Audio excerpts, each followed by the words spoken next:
Welcome to my channel, where every story pulls you into a new mystery. Every case tests your instincts, and every clue brings us one step closer to the truth. In today's case, we follow Hercule Poirot as he attends a small-town theater, expecting an evening of applause and illusion. But when the final act ends and the curtain folds, something far too real lies hidden beneath it. A secret the audience was never meant to see. Stay with me till the end, because when Poirot pulls back that velvet curtain, he won't just reveal a crime. He'll expose the performance behind it. So, pick up your cup of tea and get comfortable, because today's case is worth every second. Until the very end. Chapter 1. The inciting incidenti have always held, as a rule of life, that one should never underestimate the power of a single evening to turn the comfortable world of the respectable upside down. It was on such an evening, clear, warm, and perfumed with the faint, theatrical scent of grace paint and old velvet, that the affair began, which, in the end, would draw from my friend Hercule Poirot one of his most delicate and cruelly exquisite dissections of human motive.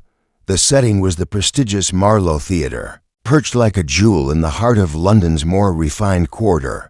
That night the curtain would rise on the folded stage, a new play by the celebrated, if somewhat eccentric, dramatist Celestini Fairburn. The press had been invited. Patrons were dressed with the kind of careful abandonment that let the diamonds gleam without ostentation, and a certain expectant murmuring had collected in the plush foyer like a gathering tide. There was, too, a peculiar undercurrent of tension, thin as silk thread but there, which I would have dismissed altogether if not for the acute observation of Poirot, who had traveled with me to the theater on the pretense of seeing the drama, and, I suspected even then, to see what drama might unfold behind the scenes. The play, in its first act, unfolded like a carefully folded letter, every gesture measured, every silence weighted. The audience, elegantly rayed, leaned forward and then relaxed in the shared comfort of being viewers rather than participants. It was during the small interval between acts, when the clusters of society lingered with glasses in hand and murmured about the brilliance of the leading actress, Isadora Kent, and the strange, beautiful presence of the play's financier, Lord Albright, that the scream came. It split the air as if a fine crystal had been shattered. Conversation stilled like a held breath. I, earnest and quick to react, turned toward the sound, thinking it might be an overexcited patron, or perhaps a misstep from a nervous debutante. Poirot, however, with his small, precise hands folded over his waistcoat, did not hurry. He lifted his eyes with that peculiar economy of motion of his, noted the direction, and softly, with a slight pressure of his elbow, guided me toward the eastern wing, where the sound had clearly echoed from beneath the stage.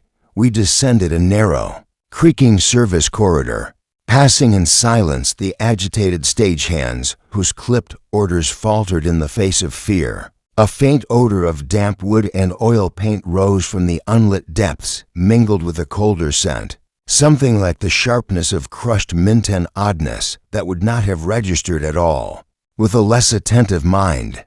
The stage manager, a thin man with a face like creased parchment and eyes too large in their sockets, met us at the hatch. His fingers trembled so that the cigarette between them leaned like a compromised alibi. "It's Miss Kent," he murmured, as if saying it louder might make the fact more real. "She was in the second scene." Then there was a sound, a faint rustle. We thought perhaps a prop had fallen. When we went to look, he stopped, swallowed, and the silence that followed was a kind of confession. We opened the hatch. The space beneath the stage was low and narrow, a shadowed lattice of beams and ropes, where the machinery of illusion breathed like a half-forgotten myth. There, curled near the folded edge of the massive curtain that separated the world of performance from the hidden underbelly, lay Isadora Kent. Her face was pale, the perfect makeup smeared into a thin, unsettling mask of fatigue, and a single dark smudge at her temple. She was not yet dead. Her breath came in shallow, irregular draws. A faint, almost imperceptible bruise bloomed under the delicate skin of her wrist as if someone had gripped too hard. Beside her, the heavy curtain sagged. Weight apparently shifted, its hem a dark, damp ribbon on the floor. Poirot bent, not with hurried concern, but with the calm intensity of a man assembling a puzzle. He placed his gloved fingers lightly over her pulse simply, precisely. "Elle respire," he said, and the words carried no surprise, only a statement. He slid one careful finger under her eyelid. The pupil reacted sluggishly, telling him what the others might not yet have admitted. She had been struck, but not heavily enough to cause instant death. Something else had been intended. I knelt beside him, heart thumping like the anxious percussion of a theater overture. Who would do such a thing beneath the curtain? I whispered, "She is the leading light of the production. To attack her here is to commit a cruelty that is both intimate and theatrical." Poirot's eyes, small and black as polished jet, moved with minute rapidity, taking in the position of her body, the faint smudge of a scent, that sharpness I had noticed in the corridor, tracing the small cluster of dust disturbed near her head, and the precise fold of the stage curtain's hem. He lifted, with the gentlest motion, the corner of that hem. There, half concealed by the thick velvet, lay a small scrap of paper, its edge carefully torn and its surface, in spite of the damp, surprisingly dry. He retrieved it with that same discretion and unfolded it, revealing a single sentence written in a quick, slanted hand. "The truth will bleed where the stage is folded."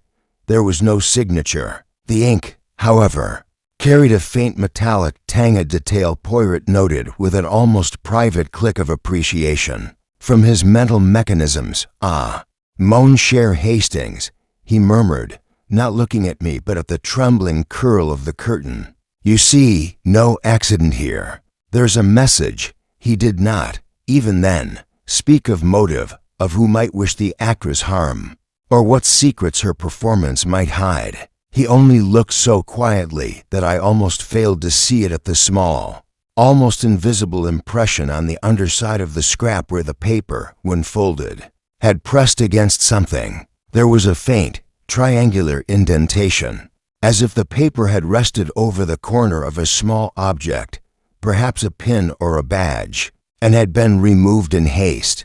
The shape, so slight, might have been dismissed by anyone less exacting. Above us, in the world of chandeliers and murmured approval, the second act would soon begin. Below, beneath the folded stage curtain, a different drama had opened, one not scripted, where the audience was not yet aware they were all players in a far more dangerous performance. Poirot's lips curved, almost imperceptibly, in a manner that was not quite a smile. "Nous Evans commence," he said softly. We had begun. Chapter 2. Early inconsistency-ish little theater beneath the Marlowe's velvet gloss had, in that moment, become a place where appearance and reality stood on opposite sides of a thin, trembling line. Isadora Kent's breath, shallow and irregular, marked time like the ticking of a metronome set to slow. The stage manager had fled upstairs to summon the doctor and the police. The actors, still in partial costume, clustered near the wings with expressions that wavered between alarm and carefully ranged composure. The audience, ignorant of the danger that had brushed so close, rustled above as the orchestra lifted its instruments in preparation for the next act. Poirot, with his methodical calm, had already set a perimeter in his mind. "Hastings," he said, his voice low and almost conversational, though every muscle in him was alert. "You will fetch the inspector. I desire him to observe, yes, but not to disturb. I prefer to examine, first, what the others have done in their own small theaters of truth." I went, obediently, to the narrow iron staircase that led up to the main level. On the way I encountered Lady Penelope Ashcroft, a patron known for her benevolent sponsorship of the dramatic arts. her gloved hand gripping the banister as if to steady herself against a shock she could not yet name. Her eyes, when they met mine, flicked over the scene with the rapid scan of someone cataloging details for later use.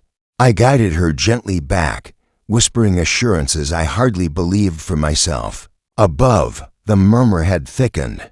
Someone had noticed the absence of the leading lady, and murmured speculation was already sharpening like knives unseen. Poirot had not touched Isadora's person beyond what was necessary to ascertain condition. Yet even that minimal contact had produced subtleties. He had, I saw now as I returned, removed nothing, and yet the way he had positioned his own little gray cells around the space had already created a web of possibilities. He stood, hands behind him, looking not at the actress, but at the folds of the curtain, the shadowed niche where the scrap had been found, and the spattered irregularity of dust on the beam above her head. She was struck. I heard him say quietly to himself, "But not here." He tapped the small bruise at her wrist with a gloved fingertip, then directed my gaze to the hem of the curtain which, though heavy, lay slightly shifted, not uniformly, but with a small asymmetry at the left where the velvet bunched in a way that suggested someone had disturbed it in a hurry, then attempted, poorly, to restore order. Why would a person come beneath the stage, I asked, if they meant simply to strike and depart? The place is cramped, hidden, and dangerous. It is not the sort of place for impulsive cruelty. Poirot's eyes, which seemed to have lenses of their own, turned to me with a mild impatience that was not unkind. "Mon ami," he said, "violence is always a performance. The stage is not only above us. Here, a smaller stage exists. The attacker desired witness and yet desired denial. See the fingerprint? No, not the obvious one on the railing. See here." And he pointed with the smallest of motions to a faint smudge of powder near the corner of the curtain's clasp, the very edge of flour. "It speaks of rehearsals, of a prop that required dusting. No, but the dust is too fresh for the morning's preparations. Someone touched here within minutes. And the scent, do you smell the faintest trace of almond under the damp? A perfume, or poison?" I blurted, the word escaping before I could shape it with the calm of reason. Poirot's eyebrow flicked. "No, not yet. The scent is not of death. It is of someone who uses scent as mask. See how the small piece of paper had indentation? Yes. Someone placed it over something sharp. They wanted the message found, and yet they wanted you to see the impression and think of weight. It is misdirection of the mind, Hastings. Always the mind." Before the inspector arrived, a young actress from the supporting cast, Marion Clive, had been brought down. Her face, usually bright with the naive glow of rising fame, was pale, and her hands fluttered in little nervous motions.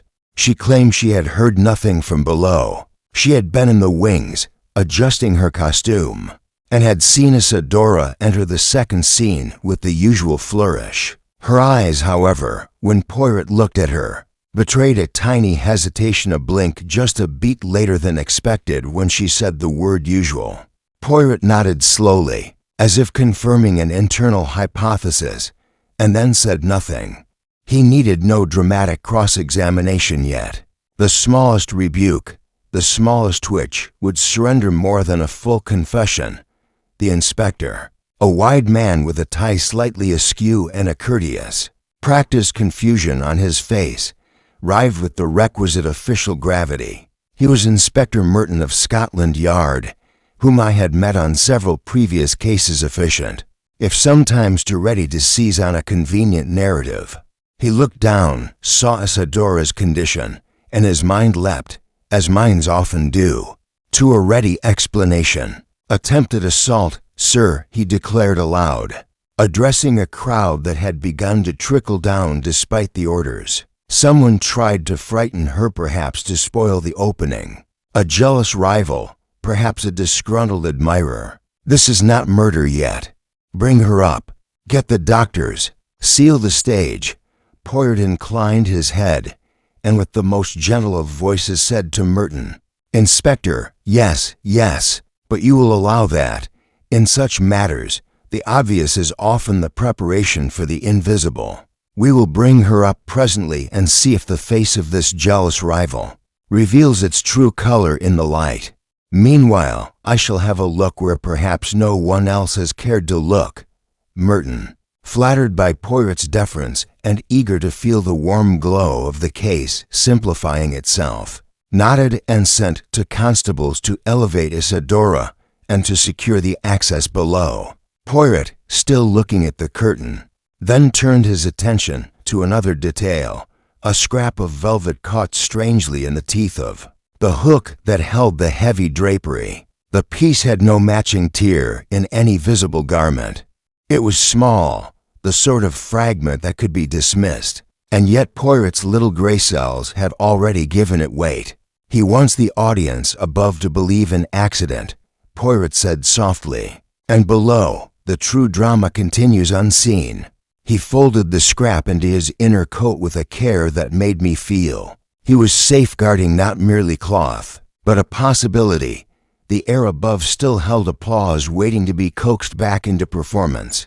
Below, the quieter audience of suspicion had been seated, and the first notes of an unseen score were being played, notes that would, in time, resolve themselves into the shape of motive, opportunity, and, perhaps, the identity of the unseen hand that had placed Isidora in that small, dreadful theater of pain. Chapter 3.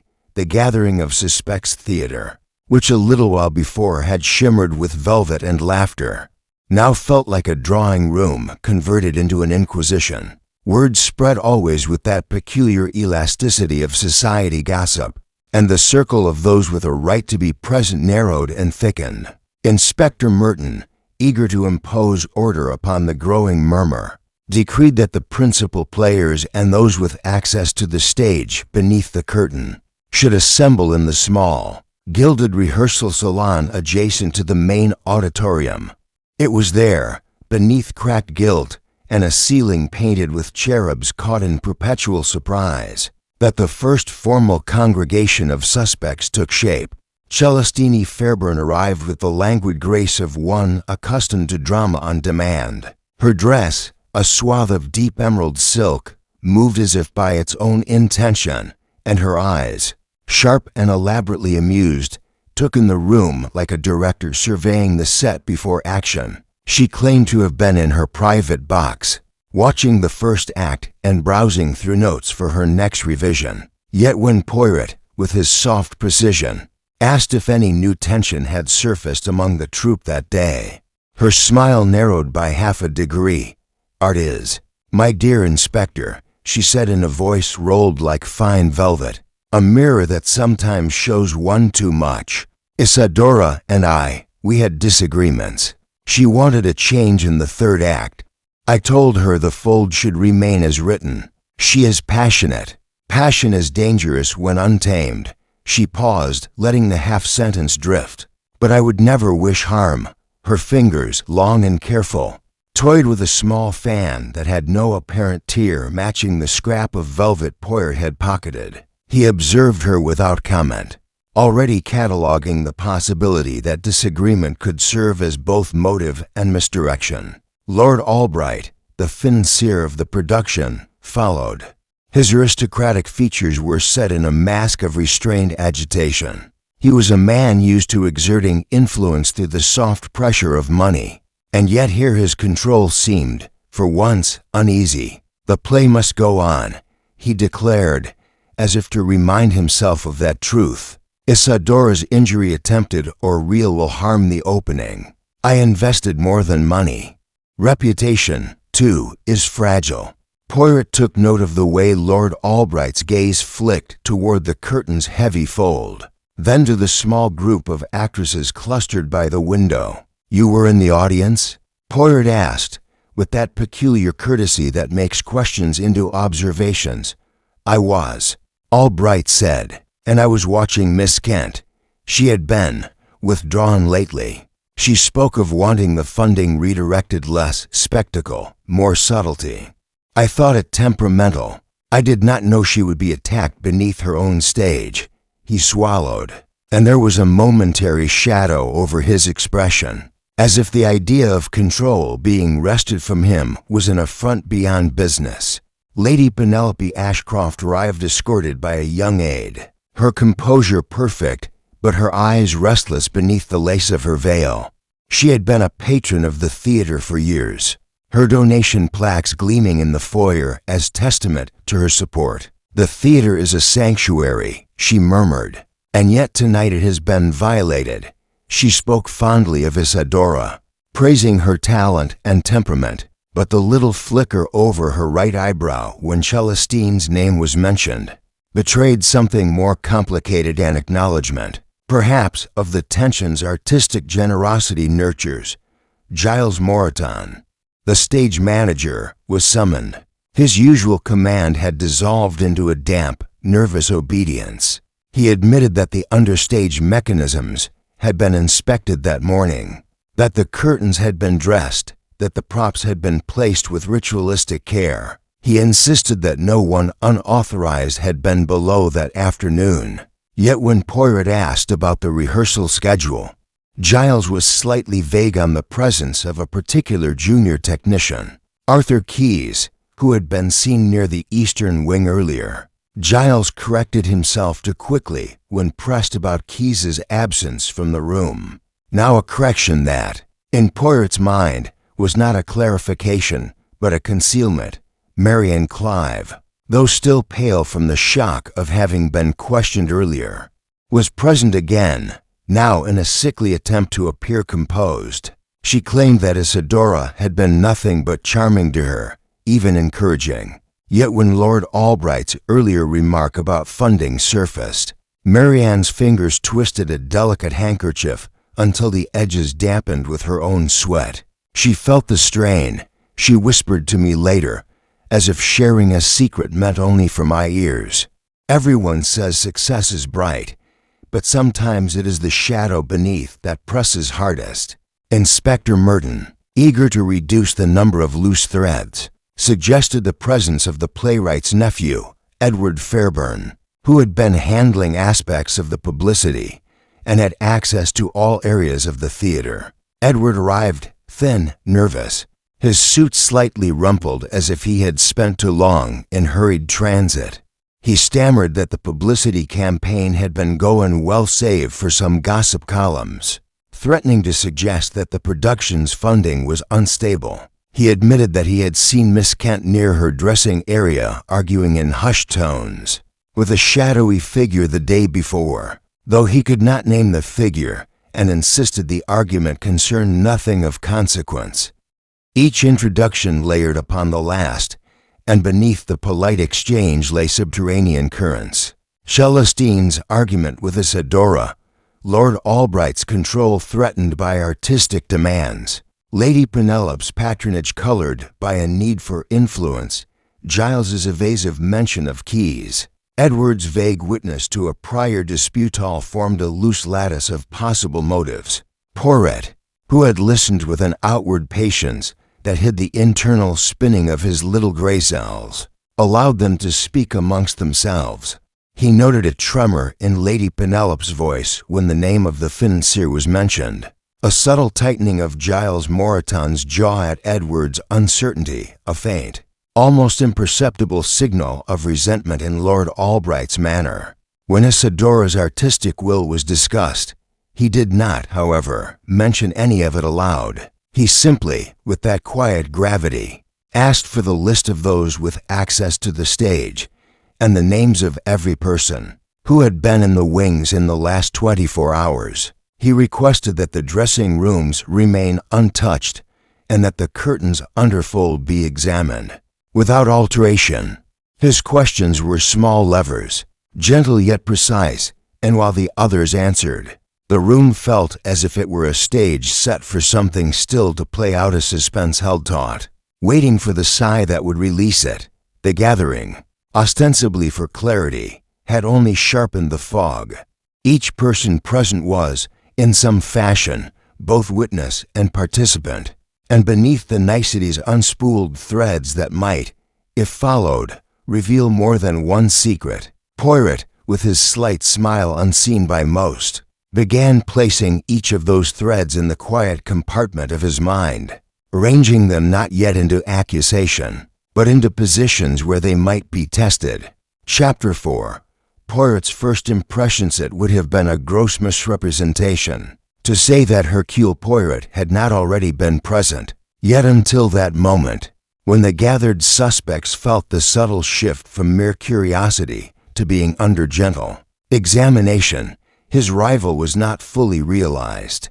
He had been like a fine instrument tuned and held beneath the surface. Now, with a quiet gesture that was almost imperceptible, he made his presence the axis upon which the evening might turn.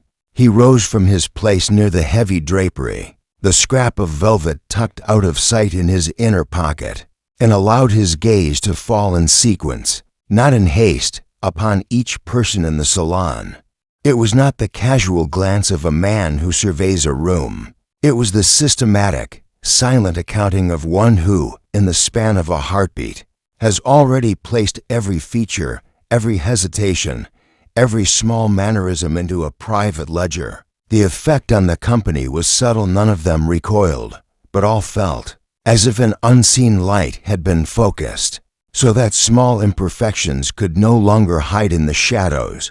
"My friends," he began, and even in those two words there was the smallest of inflections, the courtesy of a host before bringing forth a difficult truth. "You are all, in a manner, performers.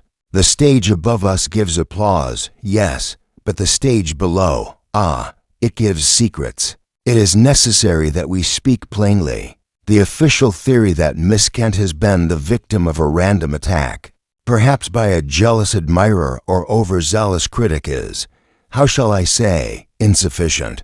The truth is never satisfied with insufficient. It is, I believe, deliberate." Inspector Merton, who had been prepared to let the matter settle into a comfortable assumption, straightened. "Deliberate? You mean someone came specifically to harm her?" His tone held the faint defensive warmth of a man whose case is being complicated. Poirot's small mustache quivered as he allowed a half-smile. You see, Inspector, I am not yet saying who. I only say this: the place beneath the curtain is not a casual space for violent impulse. It is a place one enters with intention, and one leaves carrying something. In this case, not simply a wounded actress, but a message. He lifted, just enough for those nearest to notice, the scrap of paper with its cryptic sentence. "It is the first act of a different play. The writer of this act wanted attention. He or she desired that the message be found, and yet, yes, that the true hand remain invisible." He turned then to Celestine Fairburn. "Madam, you have passion, and passion sometimes becomes the instrument of manipulation. Your disagreement with Miss Kent, was it over the fold in the third act only, or was there something beneath the fold that disturbed you?" Celestine's smile remained, but a breath, small and almost inaudible, left her. "The fold, Monsieur Poirot, is itself a thing of layers. There are many that wish it to appear as it seems." She did not deny the argument. She did not offer more. The balance was maintained. Yet a tiny shadow crossed her face like a stage light passing over a painted backdrop. Poirot's eyes moved to Lord Albright next. "You are a financier accustomed to guiding the currents of influence. Was Miss Kent's request for reallocation of funds a request born of genuine belief in a different vision, or was it perhaps the surface expression of a pressure placed upon her by another?" Albright's fingers, which had been drumming, ever so slightly, along the edge of his chair, stilled. "She wanted less spectacle, Monsieur Poirot," he said quietly. "She believed the truth of the story would impress more without the adornment. I thought it temperamental. If there is something beneath, I did not see it." There was an effort in the way he spoke, as if the act of saying might push back something that had tried to enter his carefully ordered world. Lady Penelope Ashcroft, who had been watching the exchanges with measured grace, inclined her head. "The sanctuary of theater demands stewardship," she offered. I simply wish that the stewardship here not be poisoned by hidden plots. Her attention, though, flicked briefly to Giles Moreton, then to the empty doorway where Arthur Keyes's absence still hung like an unasked question. Giles, visibly uncomfortable under the scrutiny, cleared his throat. Everyone has access in rehearsal times. Mr. Keyes has been helpful. There was confusion earlier about the scheduling. I can supply the list. He did supply, and Poirot accepted it with the lightest of nods. Yet the way Giles's lips pressed when he said the nephew's name was not lost on him. Edward Fairbairn's nervousness, until then a background noise, became a more defined note. I saw a small quarrel. Yes, he began. But it was between Miss Kent and a gentleman I could not identify. They spoke sharply. She was upset about the way her scene was being portrayed in the pamphlets. That is all. I did not think more of it. His eyes flicked involuntarily to Marian Clive, who sat with her hands folded tightly, her knuckles white beneath the lace. Marianne, having been allowed space but not yet questioned again, gave a soft, almost inaudible murmur of assent to nothing at all. Her fingers, still knotted in the memory of that spasm, betrayed her discomfort in the small shifting of her posture.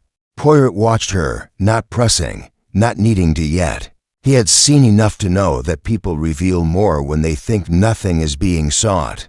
He finished his initial survey not with accusation, but with an elegant reshaping of focus. "We shall proceed," he declared, "with interviews. Each of you will speak with me, not to confess no, but to allow the little gray cells to patter gently over what is true and what is shadow.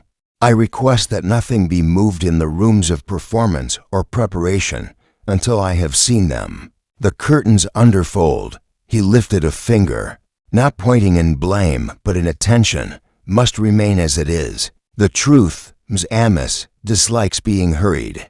It prefers to be invited." There was a rustle of agreement. Inspector Merton, though miffed by the complication, was buoyed by the structure Poirot offered. The suspects, each in their quiet way, settled into the roles that society had long rehearsed for them: patron, artist, financier, manager, nephew, supporting actress. But beneath the surface, like the faint vibration of a hidden string, something had shifted.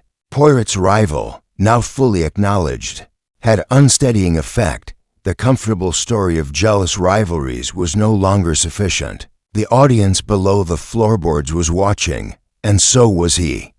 Chapter 5. Initial interviews begin. Small salon, having served its purpose as theater for the first act of observation, gave way to a quieter, more deliberate series of exchanges. Poirot's plan unfolded not with the loud bang of authority, but with the soft, inexorable pressure of a tide creeping over stones. He began, as he always did, not with the most obvious suspect, but with the smallest ripple. Marian Clive. She was brought gently back into the room, her cheeks flushed not from heat, but from the strain of performance without applause.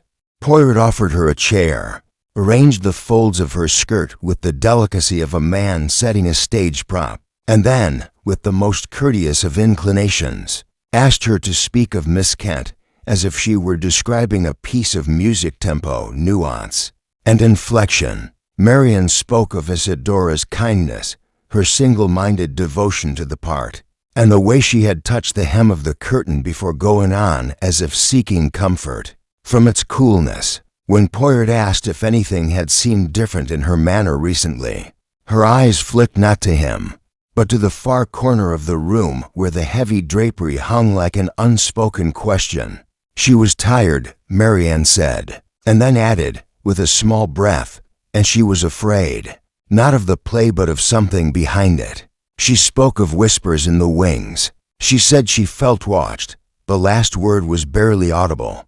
Poirot, his fingers steepled, did not ask who whispered. He did not demand the source. He let the idea sit, like a tone held long enough that the ear begins to anticipate the next. Edward Fairbairn's interview was next. He arrived with that slight tremor of a man who has rehearsed his own innocence too often. Poirot had him describe the argument he'd seen, not for its heat, but for the pattern of its cadence. Edward spoke of the sharpness in Isadora's words, the way she raised her hand as if to push away something intangible, and the shadowy figure he could not name, only the cut of the coat, the sound of a voice swallowed too quickly when a door opened. Poirot, without rushing him, asked about the pamphlets Edward had mentioned earlier. Edward's nervous hands betrayed that there was more a promise of scandal he had not wished to name. They were to suggest instability, Edward confessed softly. But I do not know if the source was from outside or within. Miss Kent was concerned that the criticism would be used to undermine her. Poirot's little gray cells moved, connecting another quiet dot, the appearance of gossip, the pressure to control narrative, and the small, unseen hands that might manipulate both. Lord Albright's audience was by contrast contained in measured, economical words. Poirot asked him simply to recount the last days of his interactions with Isadora. Albright spoke of her asking for the reduction of spectacle, her insistence that the truth of the story, unmarred by ornament, would gain deeper resonance. He admitted that he had felt slighted, but not threatened to an important distinction. She spoke of a secret, Albright added, though she would not elaborate.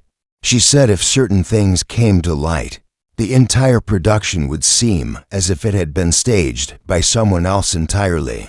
Poirot's expression remained calm. It was not the content of the secret yet, but the fact that she had perceived a threat so intangible that it could not be named, and had connected it to the play's deeper structure. Celestine Fairburn followed, and here Poirot's approach was softer, as though he wished to coax a truth from a reluctant partner in creation, rather than drag it from a guilty throat. She spoke of the tension, yes, but of her own frustration at a leading actress who wanted alteration without understanding the architecture she interfered with. Isadora is fire, she said. She wishes to illuminate, and sometimes the light blinds her to the frame. I have enemies, too, Monsieur Poirot. There are those who think the mirror should show only beauty, and not the cracks beneath. Her gaze, when it touched his, held something like a dare, and he did not take it as defiance but as information.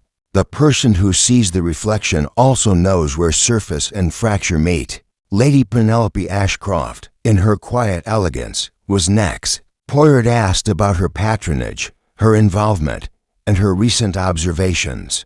She spoke of the necessity of guardianship and of subtle tensions between those who take and those who give. She admitted she had noticed a change in Giles Moreton's manner, a slight defensiveness when the subject of access rose, and a thin, almost imperceptible tremor in her own voice when she referenced the financial backing. Control, she murmured, is the most dangerous illusion of all when one believes it absolute. Poirot did not pry, but he stored her phrasing illusion. Absolute alongside Albright's mention of being slighted and Isadora's fears of being watched. Giles Moreton, when he came, offered the rehearsed version of the day's logistics. Poirot allowed him to speak, then asked about the absent Arthur Keyes in a manner that suggested confusion, rather than accusation. Giles's correction about the scheduling and oversight came too quickly, too precisely. He was here, Giles insisted. He is useful. There was a mix-up in the lists. The confusion is mine. Poirot's brow lifted faintly. He did not press further, but he made a quiet mental note of the speed with which responsibility had shifted, and the way the word mix-up drifted like a smoke screen over something more deliberate. The interviews, thus begun, were not interrogations in the vulgar sense. There were no raised voices, no dramatics. Poirot's questions were small wrenches, turned gently in the machinery, each designed to reveal whether the gears slipped or held. He listened not only to what was said but to the spaces between the brief pause. Before Edward's mention of the shadowy figure, Marianne's lowered eyes when she spoke of being watched, the slight hesitation in Celestine's voice before the word architecture. When the last of this particular round concluded, he gathered the little scraps of information like threads being held before the weaving begins. He did not yet speak of his deductions. Instead, with the same soft authority, he arranged for the next sequence. Each of the others would be questioned in turn, and all would be asked, separately, to recount what they had noticed about the curtain's position and any unusual arrivals or departures in the hours prior. The game, as it had been since the beginning, was subtle. The players believed themselves to be recounting harmless fragments, while Poirot, patient and precise, arranged them into a pattern he could only see as the pieces slowly aligned in his mind. Chapter 6, The First False-Led Afternoon, which had begun with quiet interviews and polite pretense, shifted as if a new scene had been dropped in from a different author. Word traveled fast in the theater. A murmur, hushed at first, swelled into a ripple that reached even the deeper corridors. The arrival of a young technician, Arthur Keyes, was announced with the same breathless gravity reserved for a revelation. He was brought in flushed, defensive, his hands awkwardly folded as if trying to hide the small object clenched in his fist. Giles Moreton followed closely, the unease in his steps no longer subtle. Arthur, whom Giles had previously described with a nervous half-apology as helpful, now looked like a trapped insect under glass. In his pocket, the constables found a small bundle of folded playbills, ones that had not yet been distributed, and beneath them, a length of thin wire bent into a crude hook, its end darkened with a faint smear that resembled dried adhesive. The hook matched, in a vague and troubling way, the one that held the heavy curtain's underfold in place.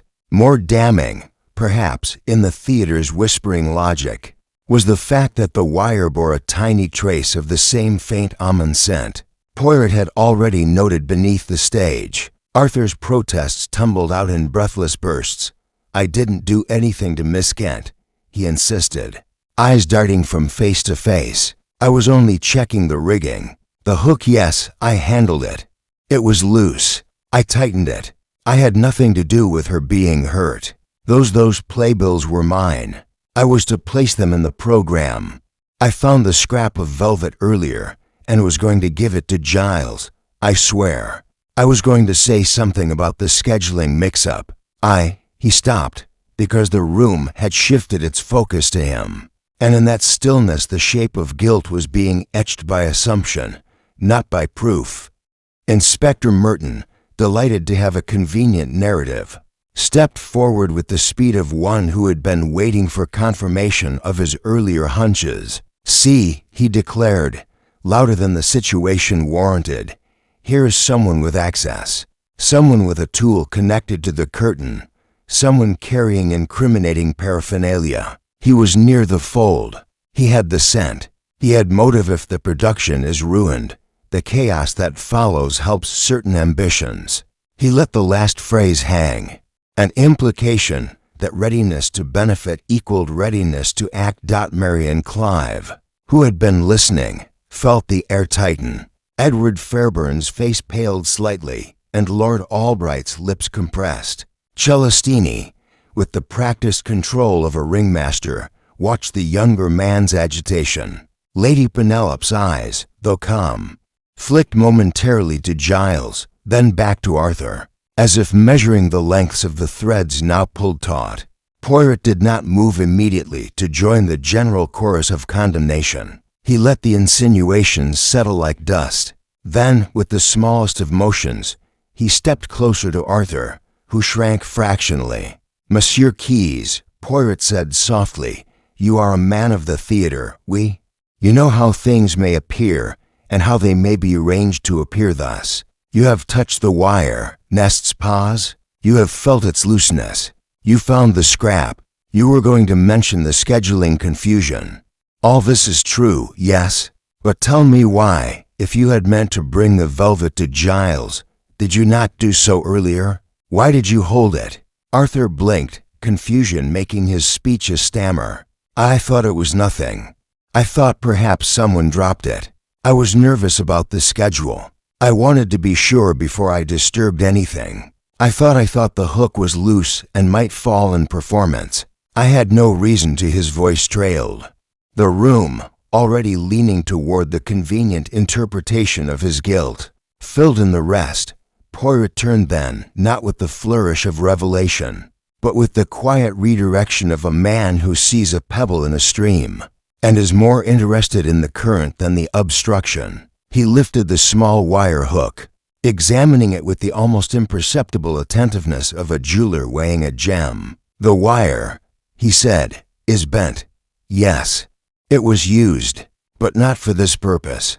Look here." He held it toward the inspector, indicating a nearly invisible smear along the inner curve, an oily residue that, under the scrutiny of a trained eye, suggested that something had been wound and unwound repeatedly, not with the clumsy desperation of a saboteur, but with a practiced hand used to precision. "The scent," he continued, "is not on the wire itself, but in the fabric of the folded playbills. Someone carried perfume on their hands when handling those bills. The wire has been handled as part of routine maintenance. That is why Monsieur Keyes had it. He is, as he says, responsible for the rigging. He does not deny his access. He does not deny handling things. But to claim he is the attacker because he held a tool is to confuse the actor with the author." Inspector Merton, who had been basking in the apparent neatness of his case, flushed. "Then hua, mon ami," Poirot interjected lightly. "We are not at the point of who. We are at the point of what. The false lead is useful, yes, for it reveals what the others will say when they believe the matter settled. Monsieur Keyes, you will remain available, but I request that you be escorted not as a prisoner, but as one whose movements we may observe. The true movement, perhaps, will be seen when others react to your shadow."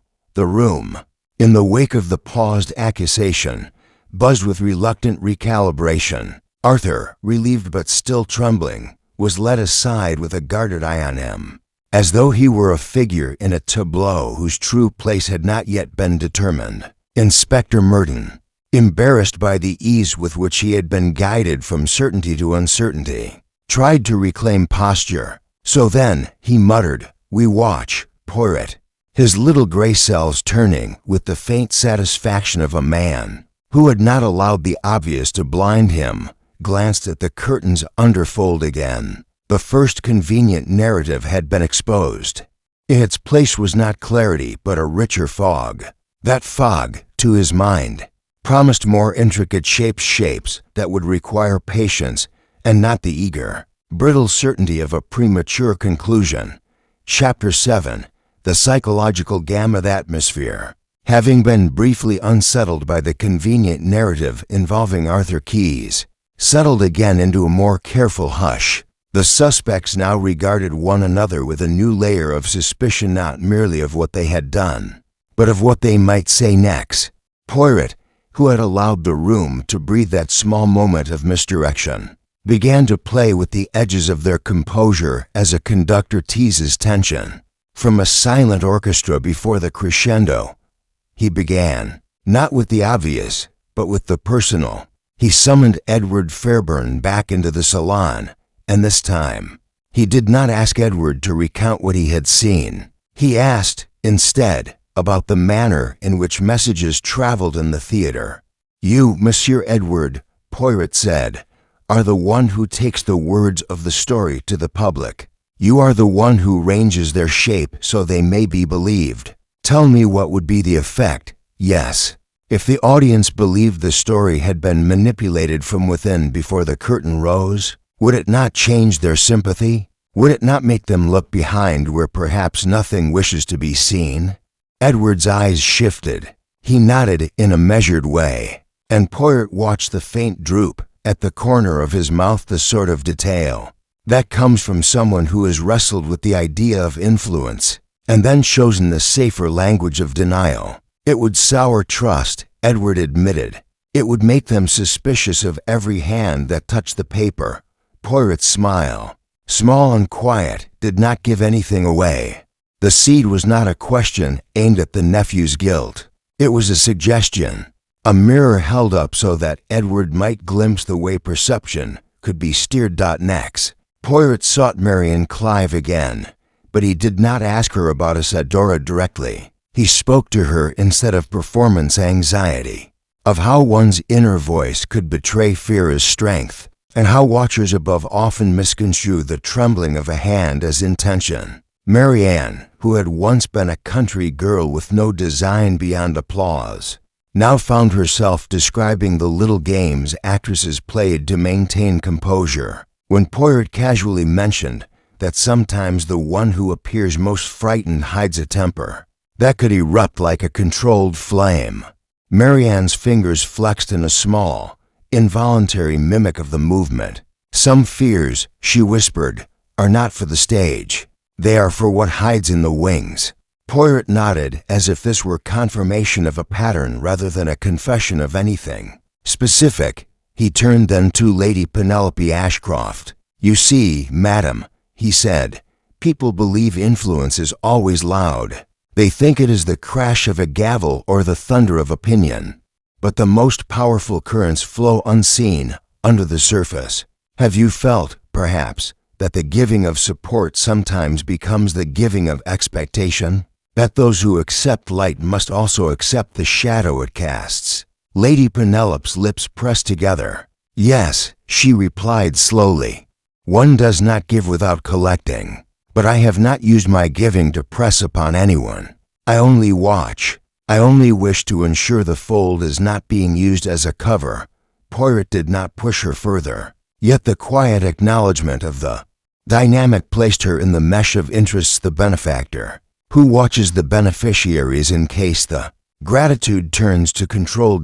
It was during these delicate inquiries that Poirot set forth a conversational trap. He spoke, in passing, of the idea of staging insecurity, the clever criminal, he observed aloud so that others might hear, will create within a group the impression that the danger comes from one quarter, and while eyes are turned, the real movement happens elsewhere. When someone is accused too quickly, the rest breathe briefly, believing the story is closed, and then their guard drops. The mind is lazy in peace.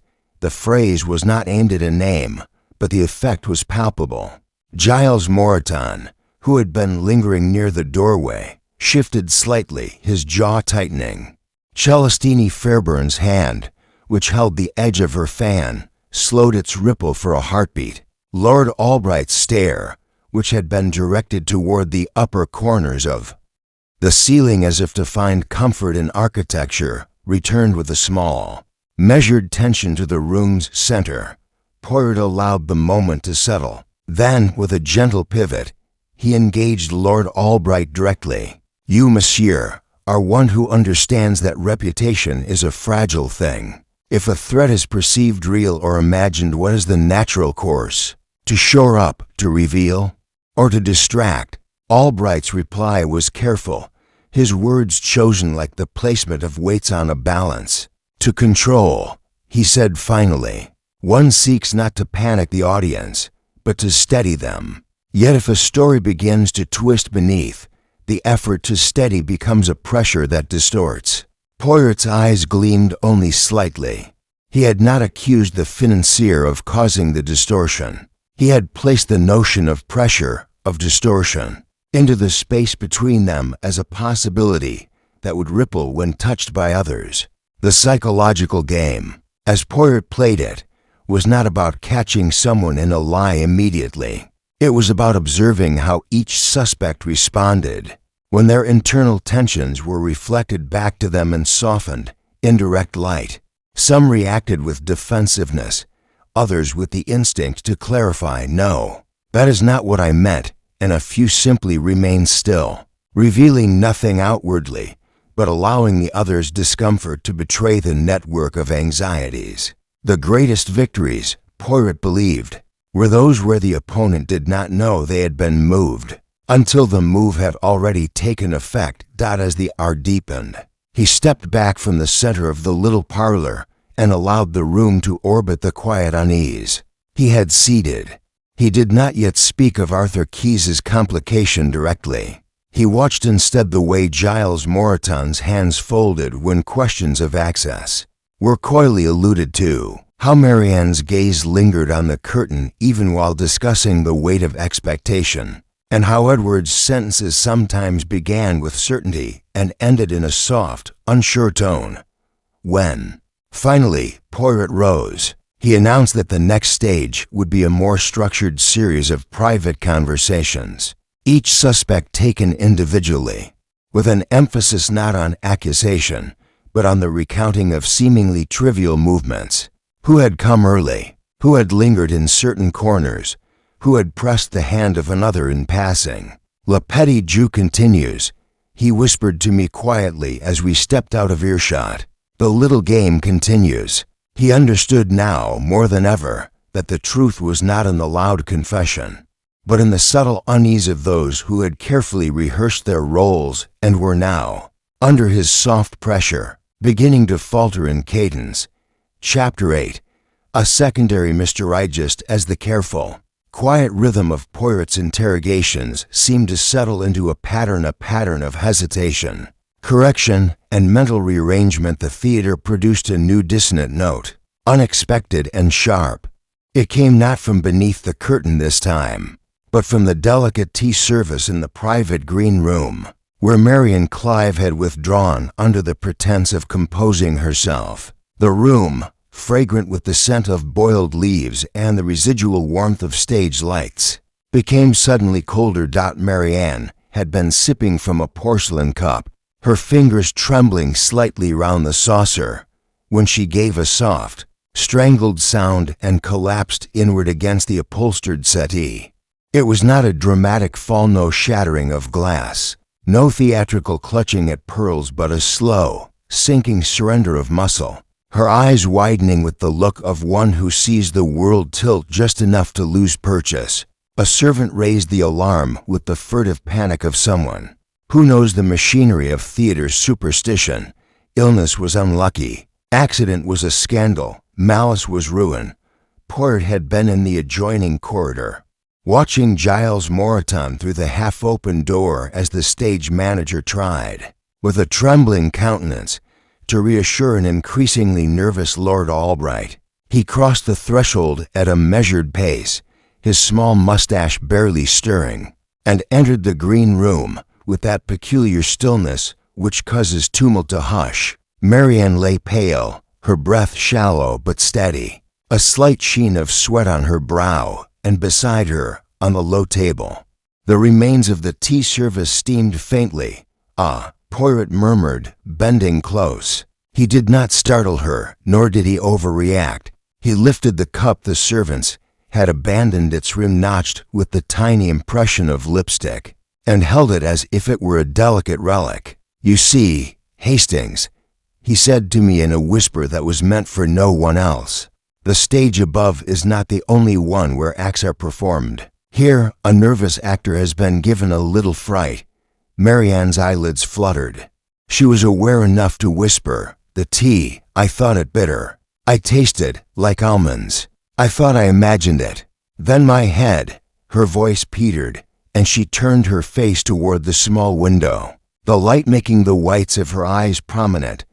"Bitter almonds," Poirot repeated softly, tasting the phrase like a man assessing a spice. He did not say the name of any poison. He kept the shape of the thought just beyond articulation. He called for a doctor, but not with urgency, instead with calm direction. "Bring a physician, yes, but leave the cup, the spoon, the pot. Move nothing. We will examine the small theater of this event." While the doctor arrived and began his measured ministrations, simple stimulants, cooling cloths, hushed questions, Poirot's gaze slid across the room. He noted the angle of the tray, the way the tea had been poured not from the usual pot, which sat to the side, clean, the slight smudge on the handle of Marianne's cup where a fingerprint might have been washed away by heat but left, perhaps, an impression in the glaze. He also, with the quiet acuity of one who watches how people approach crisis, Observe the movements of those gathered outside the door. Lord Albright's clenched jaw, Celestine Fairbairn's slight tightening at the corners of her eyes, and Edward Fairbairn's sudden reddening as if a memory pricked him like a thorn. She did not faint from fright alone, Poirot said, pacing once around the settee. Some substance has entered the system quickly. The idea of weakness was invited, yet she did not collapse entirely. The dose was controlled, meant to alarm, perhaps to silence for a moment, not to kill. The question, to what end? To divert attention from the underlying investigation? Or to frighten one who has seen too much? Giles Moreton, standing near the doorway with a stiff posture, tried to look helpful. I had no idea, he protested. She asked for tea. It is always the same blend. Someone could have brought it in. The greenhouse boy, he has access. Edward, perhaps. Poirot stopped him with the smallest lift of a gloved finger. You speak quickly, monsieur. When the mind is guilty, it rushes. When it is innocent, it chooses its words like one arranges flowers, with care. Who served the tea? Marianne's dresser, Miss Lillian Avery, Giles answered. She fetched the tea from the adjacent room. She left it there while she went to fetch a fresh lemon slice. When she returned, the cup was already on the tray. She thought Marianne had taken it. Lillian Avery arrived, breathless and pale. I placed the pot, she said, but I did not fill the cup. I left to cut the lemon, and when I came back, the cup was there. Miss Clive had not been in the room long. She said nothing about the taste until her gaze flicked toward Edward, then toward Celestine, and back to Poirot. I did not see anyone. I did not touch her cup. I would never. Poirot did not challenge her directly. He simply listened, folding the detail into the growing fabric of unease. Then he asked, casually, Madame Fairbairn, you were near the corridor when the sound came, oui? You saw Marianne retreat here? Celestine's response was measured. She looked undone when she left, she admitted. She had come to speak with me about the anxiety of the second act. She asked if the audience sees the difference between trembling that is part of a character and trembling that is part of a soul. I told her the difference is the honesty of the fear. I did not see anything more. I only heard her leave hurriedly. Edward, who had lingered awkwardly nearby, made a small movement as if to speak and stopped. Poirot's eyes flicked to him just enough to encourage the continuation. I went past the door, Edward said slowly, and heard no sound. I saw no one go in. I was on my way to speak with the manager. Miss Clive had mentioned she felt watched. She had not yet told me why. Poirot collected the fragments. He did not yet speak the name of the message that had gone missing before this. An envelope Celestine had reported earlier as having contained a letter of uncertain importance, now nowhere to be found from her private box. He let the secondary disturbance, the fear injected into Marianne, sit beside the earlier puzzle. The two acted like parallel currents, sometimes pulling, sometimes pushing, but both suggesting that the environment of the theater was being manipulated, not as random chaos, but as layers of a broader design. When Marianne's color returned slowly, and the doctor, after giving a careful, quiet opinion, allowed her to be moved still under watch, Poirot stayed behind. He took the cup, turning it toward the light, and with gloved fingertips, lifted the small, almost invisible ring of residue at its edge. He placed the porcelain aside, not yet revealing the importance of the faint trace of a fingerprint impression in the dried tea film, and stepped toward the curtain, placing his palm against the velvet as if to feel the pulse of the theater itself. We have, he said without looking back at anyone, a second act unfolding. The danger is no longer only beneath the fold. It is in the servant's hands, in the friendly cup, in the quiet spaces where one believes reassurance lies. The true author of this perturbation desires confusion, yes, but also silence. We must not give it either. Chapter 9. hidden connections. The appearance of the secondary disturbance, Marianne Clive's sudden collapse, had cast a new, subtle shadow over the room. It was not merely that fear had been injected into the investigation, it was that the line between helper and hinderer had blurred, and beneath the surface polite deference, a lattice of relationships and debts had begun to show. Poirot, who had watched Marianne recover under cautious observance, now turned his attentions to the quieter webs linking the players, seeking what lay beneath the obvious tensions, the hidden connections, those small invisible threads that stitched motives together and made them move as one. He began with a return to Lady Penelope Ashcroft, whose patronage of the theater had, until now, been a polite backdrop. He did not ask her directly about the poisoning. Instead, he spoke of gratitude. "Madam," he said, "you have given much to keep this stage alive. One who gives also receives something unseen. Does the one who receives sometimes lean upon the one who gives? Is there a silent understanding? Perhaps that gratitude grows into obligation." Lady Penelope's composure flickered just enough to show that she understood the suggestion without answering it fully. "There's a dance," she said carefully. "I give, and they perform.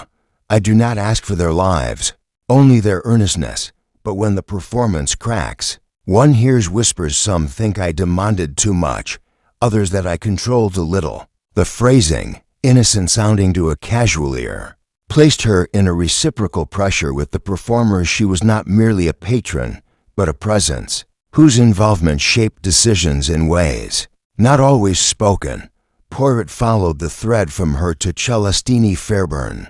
"You sometimes speak of mirrors," he said, "and of seeing cracks. Does the reflection you offer ever force those reflections to shift? Do those who appear before your public perceive you as comfort, or as judge?" Celestine's smile was tight for a moment. "I seek truth in art," she replied. "Truth, yes, but also obedience to the structure. Those who wish to change the structure must persuade the mirror, not the audience. Yet some look away from themselves and blame the frame." Her answer, layered, did not deny the pressure she could exert. It suggested that influence flowed both ways, the artist shaping the performer pushing back, the patron watching both. Edward Fairbairn's presence, until now a peripheral tremor, grew under examination.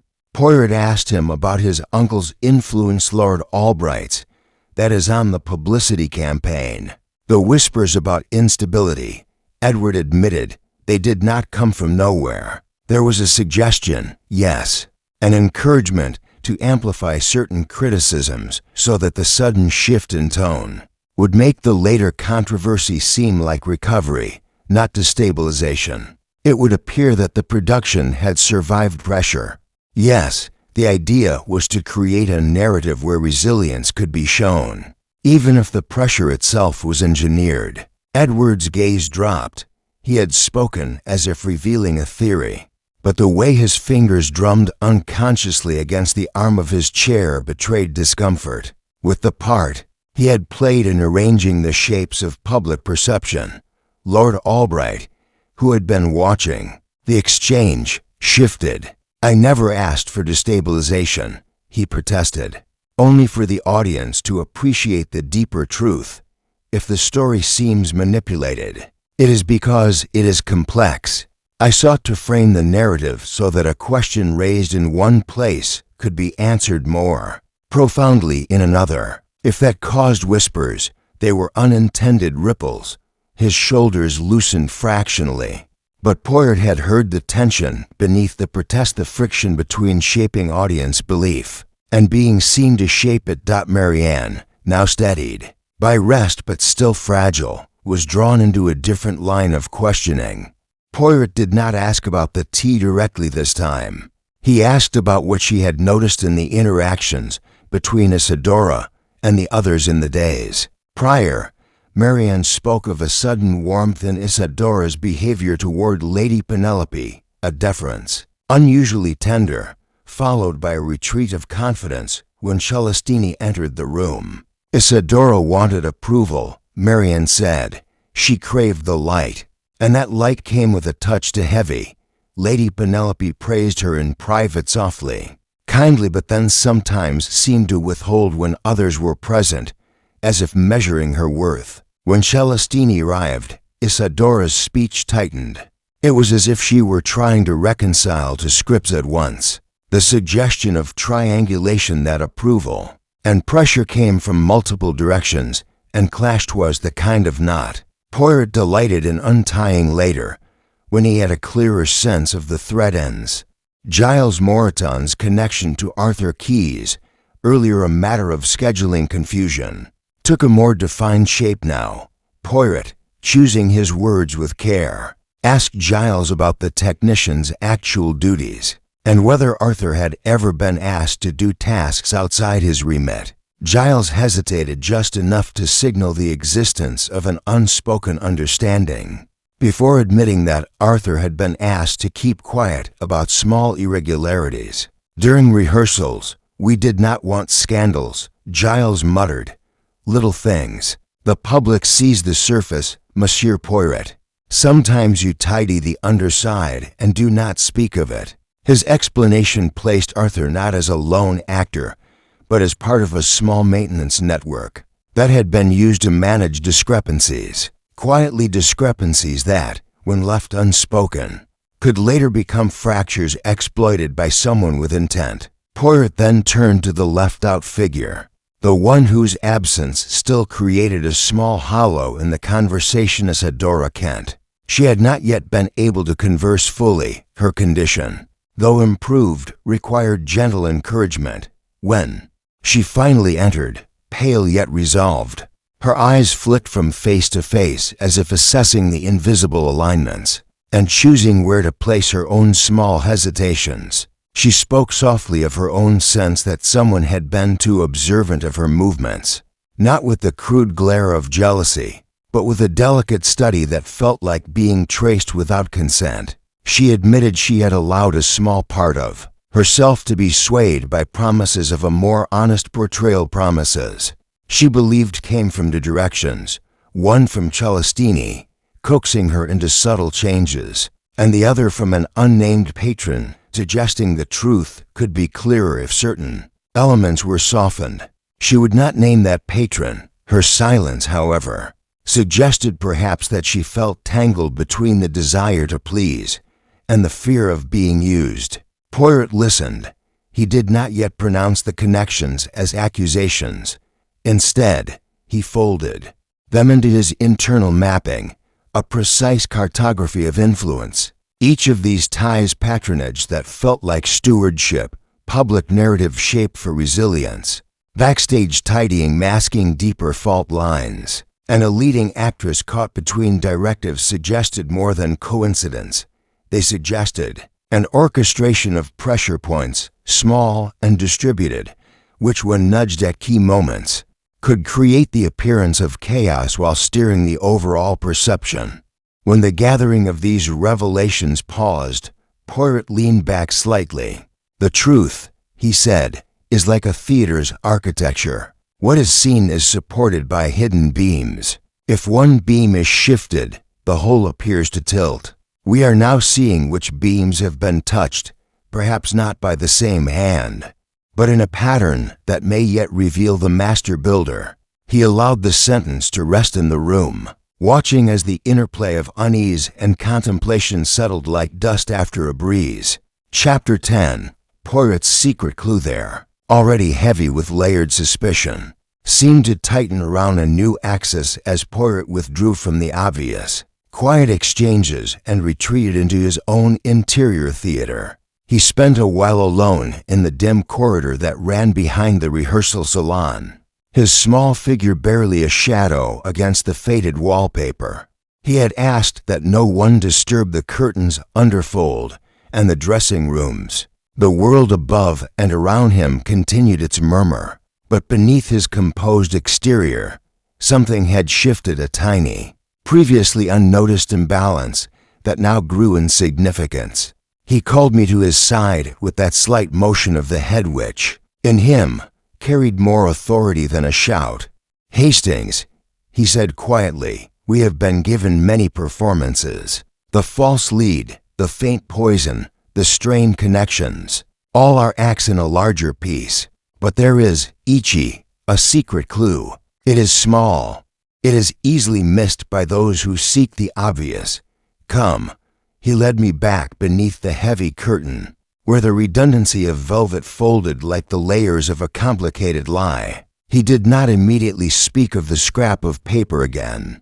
Instead, he bent, almost reverently, over the base of the stage, and traced with a gloved fingertip the line where the velvet met the wooden floor. "Look," he whispered. "At first I saw only the heavy drape, the dust, the darkened fibers of the hem. Then, as one grown accustomed to hearing the faintest sounds, I saw what he meant, a thin, almost invisible thread of crimson, threaded delicately into the underside of the fold, so faint that it had become part of the shadow, yet there. It was not paint, nor was it a stain from a clumsy spill. It lay along the seam as if placed there deliberately, like a secret signature, and its texture differed slightly from the surrounding weave." Poirot's eyes gleamed not with the triumph of a solved puzzle, but with the restrained excitement of a man who has found the first hinge in a locked door. "Crimson," he murmured. "One would believe that if something were to bleed, it'd be obvious. But no, it is here in the private seam, where only the small gray cells notice. This thread," he touched it lightly, and it did not move, "was placed after the curtain was made. The die is of a type used in the special ink for the production's preliminary pamphlet. You recall, yes, the pamphlets that were meant to suggest instability, then resilience. The same ink, a particular alloy, uses a red base that changes beneath heat. See how it glows faintly when I breathe upon it. It was not visible before. The hand that touched the paper knew the properties. The person who wore gloves moved here to leave a mark only the observant could see. I felt, for the first time, a small tremor of unease at how private the clue was. How much of the truth could pivot on such a subtleness? But why place it there? I asked. It is not a threat, not a confession. It is barely a signature. Poirot's little mustache quivered. Because the author of this act desires control of timing. To reveal too soon gives away the hand. To reveal never, and the truth disappears into the void. This is for me alone. It tells me that the person who placed it wanted me to find it, but to find it only if I was not looking for spectacle. They trusted the mind that sees the small wrongness, the one that listens to silence.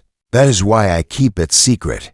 If they believe their whisper is heard by no one else, they will continue to believe in their safety. And while they believe, they reveal more of themselves. We shall see what they do when the small beam they shifted creaks again. He did not, even then, speak of the possible ownership. He only allowed the hint to exist in the compartment of his thoughts. An alignment of the pamphlet ink, the private pressure of the folded paper, and now the hidden crimson thread. He bent further and, with the edge of a small magnifying glass he produced from the inner pocket of his coat, examined the microscopic fraying where the thread met the main fabric. There, nearly imperceptible, was an impression, a tiny, triangular indentation, echoing the shape he had earlier seen on the folded scrap of paper. It was the same shape, yet from a different angle, as if the thread and the paper had once rested in adjacency over a small, sharp object. A repeated shape, Poirot said softly. The mind that uses repetition is one that expects memory to fail. They leave a pattern, assuming it will be seen as coincidence. But we, Hastings, we see. The triangle, someone used the same small device, perhaps a badge or cufflink, to press the paper and later, in secret, to press the thread. It is a signature without a name. The little gray cells are not satisfied with the visible. They must have the invisible reaffirmed. This is why I have not presented it. It must ferment. It will cause the right people to speak too soon. He replaced the magnifying glass into his pocket and stood erect. Now, he continued, we proceed. The others will be brought into more private circles. I wish to watch reactions to gentle pressure. The one who knows of this thread, the one who placed it, will either believe invisibility shields them or will test the net again. We will have our answer, but not yet. Patience, Hastings. The secret clue is like a seed planted in good soil. It will draw those careful to water it. Chapter 12. The confrontation moment for which Poirot had been arranging the quiet pressure came not with a trumpet blast, but with a simple summons. He requested the presence of Celestine Fairburn alone in the rehearsal salon, and while she arrived with that measured elegance she always wore like a second skin, I watched her from the threshold. There was a slight tightening about her eyes, a small fissure, perhaps, from the constant work of balancing truth and appearance. She did not speak until Poirot himself, with his hands folded respectfully, inclined toward her and offered the softest of welcomes. "Madam," he began, "we have been walking in a gallery of reflections. Some are sharp, yes. Others are blurred by the hand that would like to soften the edges. I have a question that is not about what you have done, but about what you have allowed to be done in your name." He did not yet name the crimson thread, nor the triangular impressions. He allowed them to hover like quiet instruments tuned, waiting for the precise moment to be played. Celestine took her fan from her sleeve and opened it slowly, the motion deliberate, as if measuring each breath. "Monsieur Poirot," she said, "you treat the theater as if it were a confession booth. I confess that I am interested in truth. I do not confess to crime. If you wish to speak of the ways I have shaped performance, speak. If you wish to speak ill of my disagreements with Miss Kent, you have my candor. But I will not be made a puppet for those who hide behind their own shadows." Poirot's eyes, small and bright, held no accusation yet. "Ah, but you see, madam," he replied, "shadow is not always concealment. Sometimes it is a beacon. One who places a mark for only the observant to see does not desire to vanish.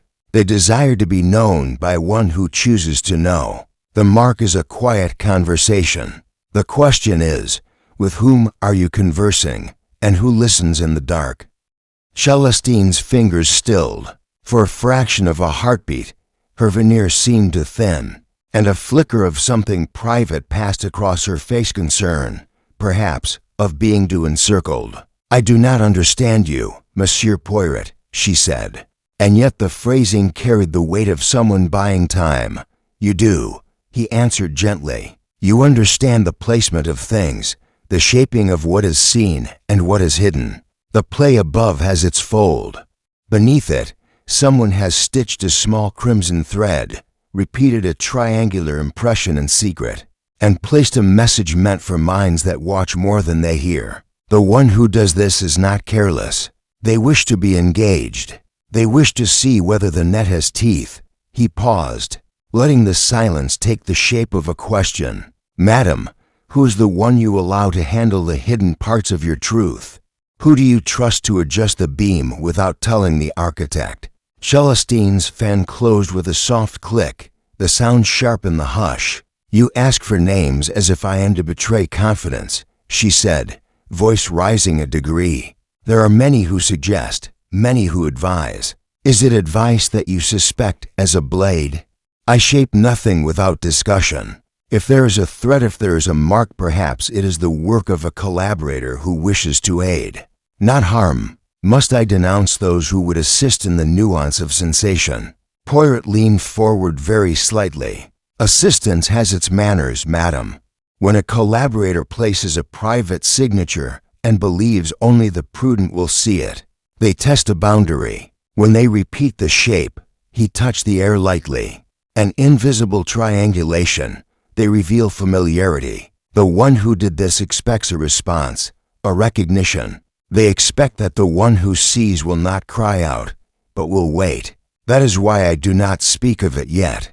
I would see, do they continue their small drama, or do they tremble because the stage left open is watched?" Her expression shifted. The carefully arranged amusement was gone, and beneath it, the slightest, almost imperceptible. Tremor of worry showed. "You are threading implication, Monsieur Poirot," she said, softer now. "You Chapter 11, tensions riseth silent architecture of suspicion, which Poirot had so carefully begun to erect with small, precise moves, now began to creak under the weight of human impatience. The private interviews and the revelation of connections had loosened the carefully held facadas. The suspects, each with their own internal balancing act, began to shift uneasily, seeking new footholds. Alliances, unspoken earlier, surfaced like pale shapes in fog. Brief glances held a fraction too long. Offhand comments carried the weight of implication, and smiles that once glossed over tension now fractured at the edges. Edward Fairburn, who had spent much of the earlier hours a step behind the momentum of his own influence, found himself drawn forward by a combination of guilt and a fragile desire to protect his uncle's reputation. He made a casual remark in the presence of Lord Albright and Celestini, commenting on how resilient productions appeared when they had weathered inner turmoil, implying without stating outright that the current situation might be spun as evidence of strength. Lord Albright, however, took it differently. The observation, meant to soothe, touched the raw place of control being questioned, and he responded with a thinly veiled barb about the dangers of manufacturing struggle for show. One does not build respect by pretending one has faced what was never real. Edward's cheeks flushed, his earlier composure fraying. The exchange, small in its words, carried a sting that rippled through the room. It shifted Celestine's gaze, and Marianne, watching from a distance, interpreted the tension as evidence of deeper manipulation. Marianne Clive, fragile still from the earlier poisoning scare, was no longer merely a witness. She spoke with a quiet urgency to Lady Penelope about the odd warmth she had seen between Isadora and the patron, suggesting that affections exchanged in private had a peculiar edge like a rehearsed embrace.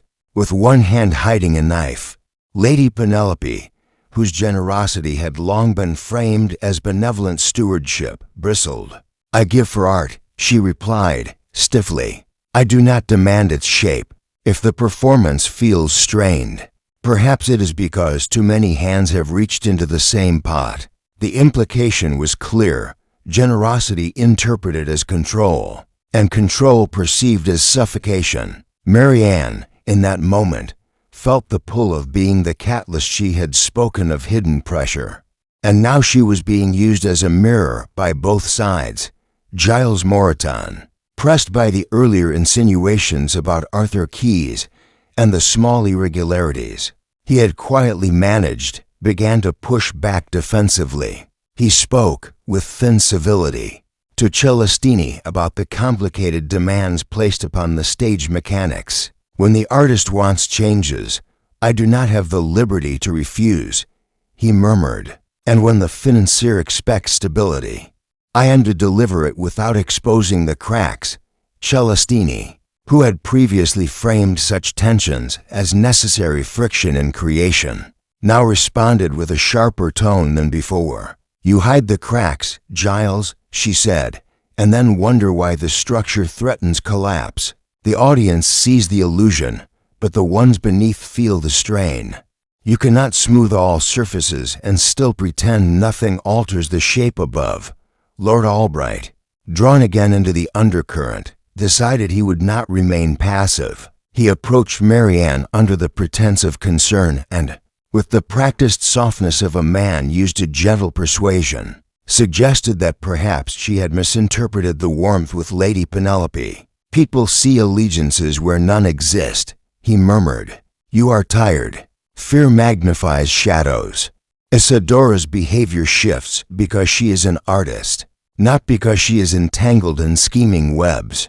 It had the effect of sowing doubt in Marianne's mind, and also of unbalancing Lady Penelope, who, hearing it, felt her influence questioned without explicit affront. The whisper ricocheted, and more eyes turned toward the delicate actress, now a pivoting point for the other's anxieties. In the background lay the secret clue, Poirot's crimson thread, and the repeated triangular impression that had not yet been voiced. He watched all this unfold as one watches the movements of dancers on a complex stage, noting who stepped in rhythm and who faltered. He let the little confrontations proceed, letting their heated edges reveal underlying investments. The tension between Celestini and Giles hardened into a fragile alliance of convenience. When both were unexpectedly challenged by Edward's implied meddling in public narrative, they found, briefly, a mutual interest in deflecting the suspicion toward the broader influence of perception Celestini, highlighting artistry corrupted by external framing. Giles insisting on the impossibility of maintaining illusion. When the gears beneath were misperceived, Poirot did not intervene directly. He allowed Lady Penelope to question Lord Albright's motives in private conversation, letting her gently suggest that financing could become manipulation if the giver's name appeared in too many places. He let Edward over-explain his role to Marianne, appearing helpful while revealing his own discomfort with being perceived as a puppet master. He observed how Isidora, whose presence had been tentative, began to withdraw slightly, appearing less willing to be seen as the center of the circling tensions. Her quiet observation of the others, gathered in brief, measuring glances, told him she felt the pressure on all sides: approval, control, suggestion, and silent accusation. The alliances, shifting like sand beneath elegant shoes, produced consequences. Words were chosen less for truth than for defense. Some remarks, born of frustration, inadvertently exposed who had the most to lose if certain secrets surfaced.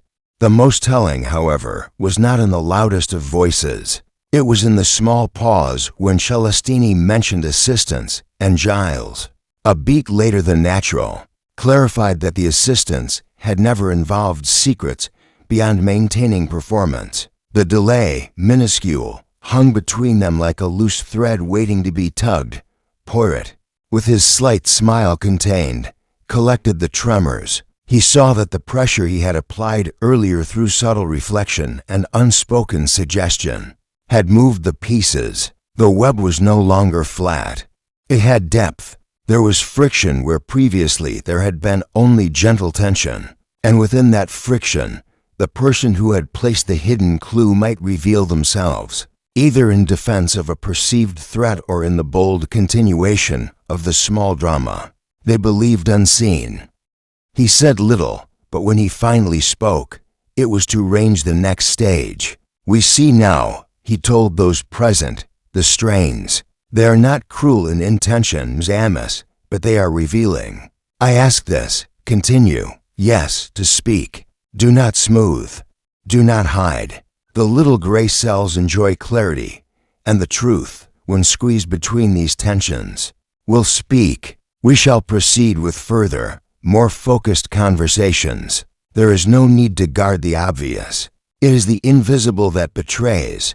The room, charged and uneasy, settled into a quieter hum, the kind that comes before another eruption, when people feel watched not by the loud eye, but by the still one that notes the small, shifting balance of everything. Chapter 12. The confrontationless eyes narrowed fractionally, the precise amusement she cultivated slipping just enough to show the seam beneath. "Implication is not proof, Monsieur Poirot," she said, her voice cool but threaded now with something like fatigue. "A collaborator who places a private signature, is that a crime, or is it artful caution? I allow hands to adjust, yes, but I do not command hidden dramas. If someone tests whether you are watching, and you are, does that make them guilty of wanting to be caught?" Poirot folded his fingers together, the gesture of a man offering a gentle pressure rather than a blow. "Madam, you are clever. Too clever, perhaps, for the simple stage. The difference between caution and conspiracy is intention, yes? The repeated triangular impression, the small shape that appears more than once, speaks of a mind that expects pattern to be noticed. The crimson thread beneath the fold is not accidental. The message, placed where only the observant might see, is not meant to frighten broadly. It seeks a particular response. He paused, letting those words, soft as velvet, settle like a weight. You know who moves the hidden pieces. I do not ask you to name them yet. I ask, why invite me to look? Who in your circle desires the dance to continue with you as both conductor and performer? Celestine's fan trembled the tiniest degree as she lifted it to her lips. You speak as if I orchestrate every unease, she replied. I merely observe the way actors and patrons twist themselves around the idea of truth. If someone places a thread, perhaps they wish to be seen. Yes, but why would they trust that the one who sees will not ask?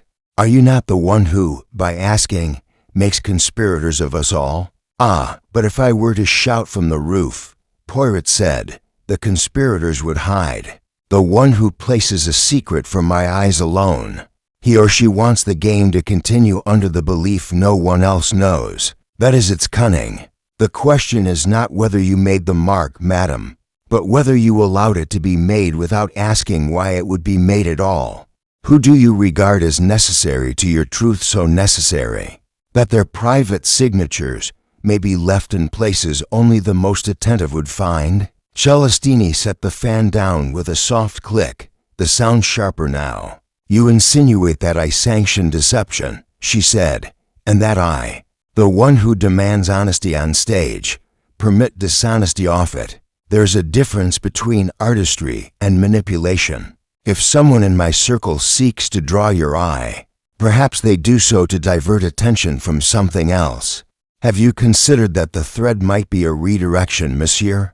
That the one who placed it is not the architect, but the decoy? Poirot's face remained composed, yet a slight glimmer in his eyes betrayed satisfaction. The decoy, yes, is a possibility, but a decoy, too, must be placed with purpose, and purpose requires knowledge of what is being redirected. The triangle appears in two different mediums. That repetition is not an accident of distraction. The person who does not fear being seen is not the one who leaves a nearly invisible mark. The one who fears being misunderstood leaves a pattern that reassures them. It is noticed by the right mind. You understand patterns, madam. You recognize the shape of a repeated impression. That is why I speak to you alone. The net you help observe is being tightened by someone who believes the closing will come from confusion. She inhaled slowly, gathering herself. The theatrical rhythm of one who can choose to raise the stakes or let silence speak. Then ask plainly, she said, and I will answer plainly. Do you believe I have placed the thread and the impression myself? Do you believe I have encouraged another to do so? Or do you believe that I am, as you suggest, a mirror for somebody else's game? I do not believe, Poirot replied, anything yet. I observe, I feel, I range. I wait for the slip that reveals whether the person who used the thread fears you're watching, or whether they think your awareness grants them cover. One day soon, he added, the cadence shifting subtly, they will move again. Their instinct will be to test whether the watcher is blind or simply patient. When they do, the tension will break. You, madam, are not accused. You are invited. If you wish to help, then consider who in your echo chamber is not content with the surface, who whispers to edges, who thinks a faint crimson line beneath velvet is an assurance rather than a warning. Celestine's composure, which had been brittle with controlled defiance, softened just enough that Poirot noted it. There was a flicker of something like calculation, and then, with a very quiet breath, she said, there is one who has been more insistent than usual about small adjustments. He is not usually so precise. He worries about perception. He has suggested that subtlety is the only safe path when many eyes judge a performance. She paused, but I will not name him fully. You wish patience, so do I will watch him, as you watch. That is the answer for now. Poirot inclined his head. Very good. Watch carefully, madam. Do not let your desire for truth become the act of smoothing the very tension that reveals it. We are both observers. When the next movement comes, we shall see whether it is a test or a tremor of guilt. She left then. Her steps measured, the fan reopened, but the slight looseness in her practiced grace remained. Poirot remained where she had stood, fingers steepled, his secret clue heavy now with potential. He did not yet speak to me of whom she meant. He only said, softly, "The confrontation is not a battle, Hastings. It is a turning. The one who believes their partner in ambiguity will not speak has been given a choice. Continue with the assumption of invisibility, or shift. We shall watch the shift." Chapter 13. A desperate attempt to escape Heath's quiet tension that had settled after Celestine's departure was not comfort. It was the momentary stillness before a new movement. Poirot, having allowed the confrontation to simmer, returned to his observatory position just outside the salon, near the narrow corridor where whispers could be heard without being caught and watched. The revelation from Celestine had altered something intangible in the room. Hands that had previously rested now drifted toward pockets or clenched lightly, and eyes, once glancing, lingered. The person she had hinted at, the one unusually insistent on subtle adjustments, had retreated into silence, ostensibly to avoid being divisible, but in truth to consider a course. It was then that the alarm sounded, a sharp, dissonant note from the undercroft. A stagehand burst into the salon, breathless and wide-eyed. Someone was seen beneath the curtain. He stammered. "Arthur Keyes. He was going to the fold. He's gone now. He had a bag. He's left through the service exit." The sentence tumbled out, and in its wake, the room lurched. Arthur, who had been held under light observation since the false lead, had slipped the guard. The uneasy convenience of his earlier implication now became urgent possibility. Poirot did not shout. He simply moved, the way water nudges a small stone into view.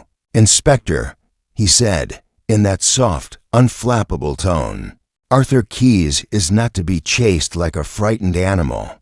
He is to be watched. He will not escape the stage so easily." He turned to me. "Hastings, come. The movement is the answer. Let us see what the anxious do when they believe the net is closing." We went swiftly, yet without the bluster of panic, down the service corridor. Poirot's small steps were measured. His eyes flicked toward the small details, the faint dragging mark on the dust of the floor, the slight dislodging of a loose nail near the lower rigging access, the whisper of a curtain tremble. At the back entrance, two constables had already stationed themselves, their posture rigid with undercurrent confusion. Poirot gestured not to pursue the obvious exit, but to circle gently. "He will not run into the street," Poirot murmured. "He will move toward what he fears they will examine. He will seek to undo, not flee entirely." We followed the faint trail that led back toward the fold itself. The understage hatch was slightly ajar, the lock unlatched, but not forced. Poirot's little gray cells clicked as he noted the disturbance.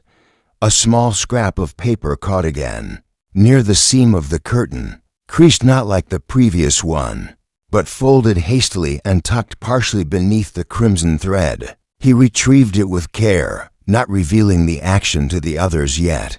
The paper bore nothing but a hastily drawn triangle, its sides trembling as if drawn with a shaky hand. The repeated shape, now in frantic echo rather than measured pattern, signaled something had been hurried. Someone had come to alter, to remove, or to test the tension of the mark, and had been interrupted by the knowledge that eyes were on Arthur's path. Chapter 15. The final gathering. The evening had turned, as evenings in these matters often do, into something solemnly ceremonial. The salon, which earlier had resounded with quiet skirmishes and measured deflections, was now ranged with a different purpose. The principal figures, Celestine Fairburn, Lord Albright, Lady Penelope Ashcroft, Edward Fairburn, Giles Moreton, Marianne Clive, and even the uneasy Arthur Keyes had been summoned under the pretense of further clarification. In reality, the air carried the weight of something more deliberate, the gathering of pieces not to scatter them, but to set them in a frame where their relationships became impossible to ignore. Poirot had asked that the room's light be softened, not so much to cloak as to reveal. The gentle amber glow did what a well-placed stage light does, showing contours without harsh glare, making the smallest twitch meaningful. Inspector Merton, who had been given a seat at the edge both for ceremony and oversight, watched with a satisfaction tempered by the complexity he could feel slipping from easy narrative. I stood, as usual, slightly behind Poirot's shoulder, the better to observe the precise ritual he prepared. He began not with accusation, but with the reconstruction. "Ms. Amos," he said, "you have all played your parts well.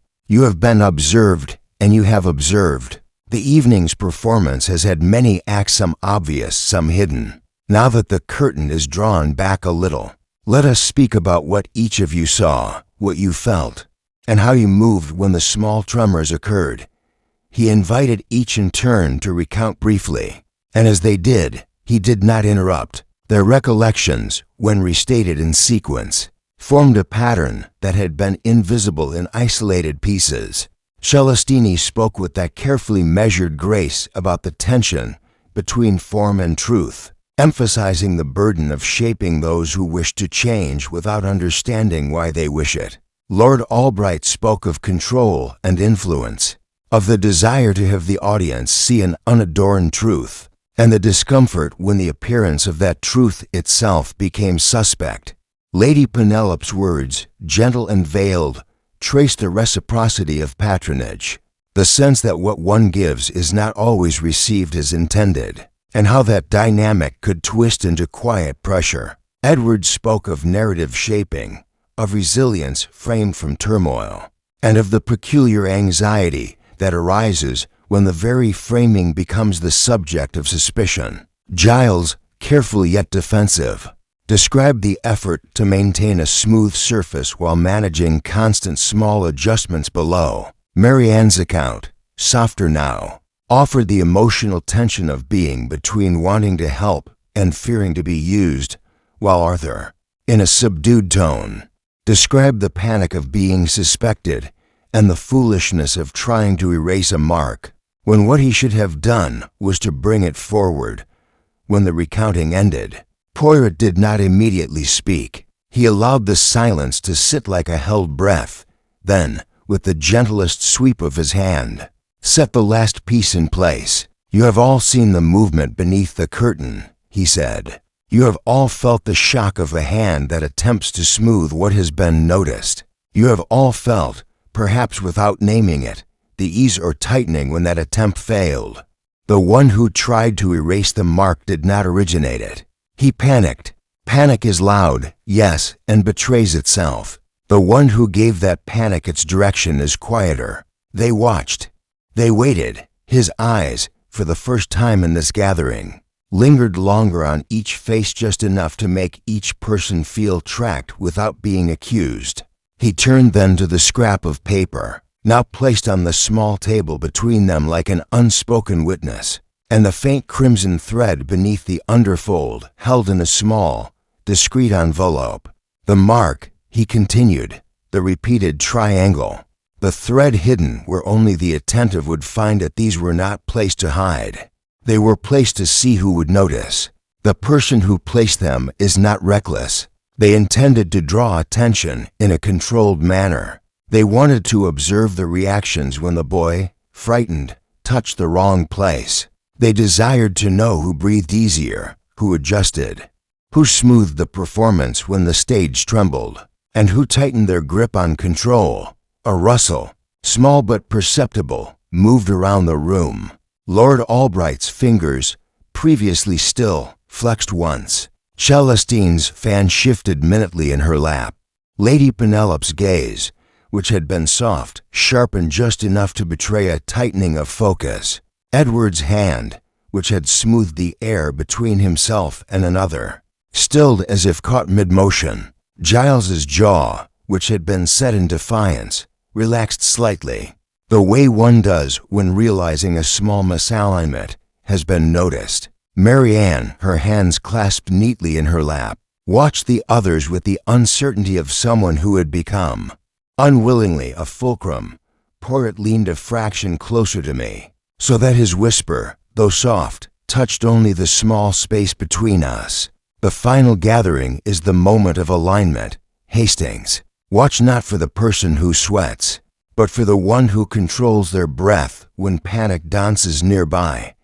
He straightened, and with a calm that made the room lean forward, he said aloud, "The truth, Mzamas, does not like being hurried, but it does not like being hidden either. In the next moment, I will ask a question that is simple. The answer will not come only from words. It will come from the silence that follows them." He paused, giving weight to the unspoken, and the room, caught between expectation and dread, waited. Chapter 16. The reveal. Poirot's question, simple in its phrasing and heavy in its implication, hung for a moment like a held breath. He had drawn the circle tight enough that the smallest motion would ripple through the room. Then he spoke, not with accusation, but with the calm precision of a surgeon removing the bandage to show the wound. "Edward Fairburn," he said, "you are, by profession, the shaper of what is seen. You range perception so that it appears natural, even when it has been guided. You told us earlier of resilience framed from turmoil, yes? It was not a theory you offered casually. It was a plan you had seen work before and wished to replay here. You created instability to show recovery.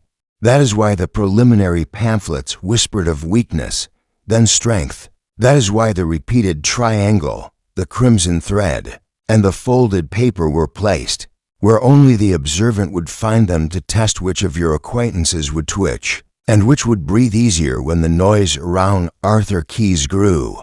You set a trap of perception, and when it widened into panic, you watched to see who would soothe and who would seize the opportunity to redirect.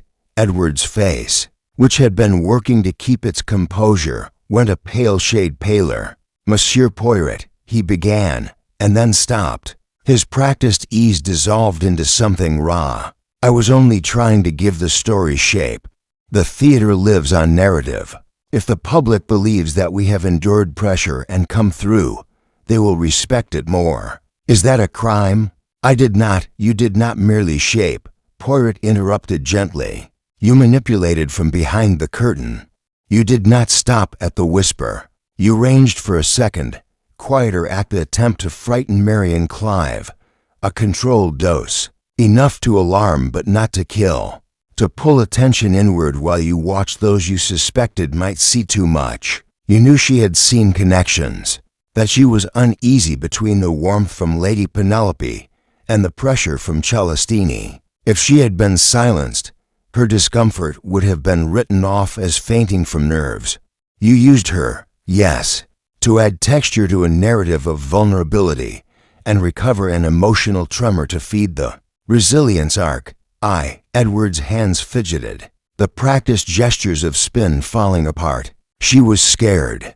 I wanted the audience to feel the human cost, to sympathize.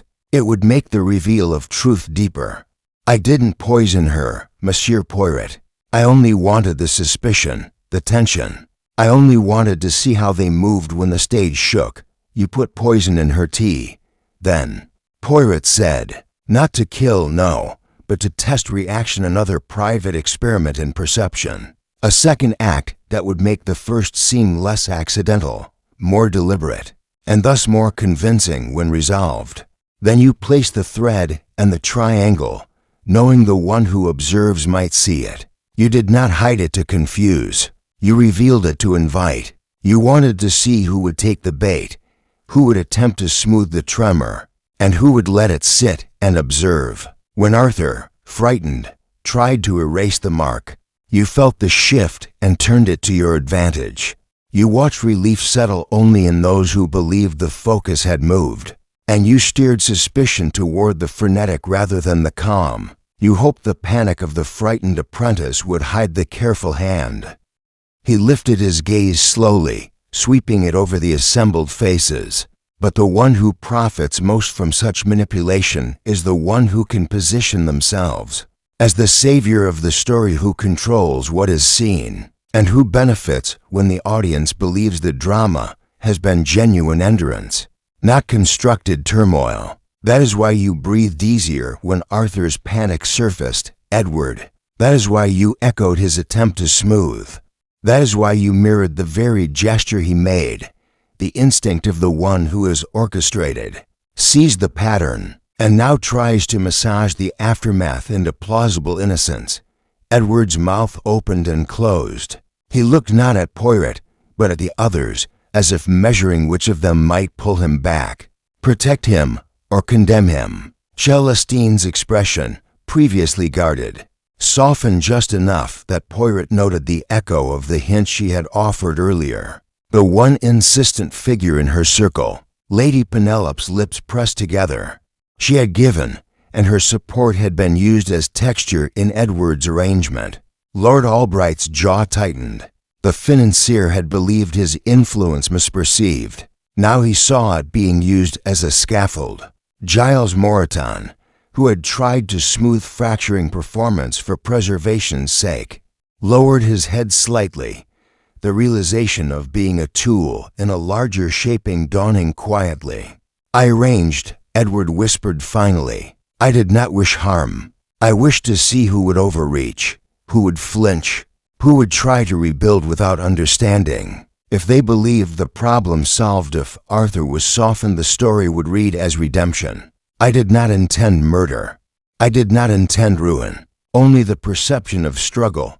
Poirot's small gray cells had, by then, already done their work in full. "Perception can be a poison," he said.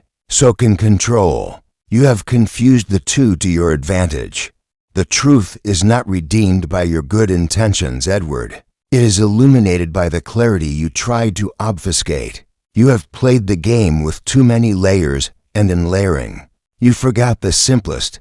People react differently when they are innocent, and when they are instruments. Panic and smoothing are not the same. The one who panics reveals.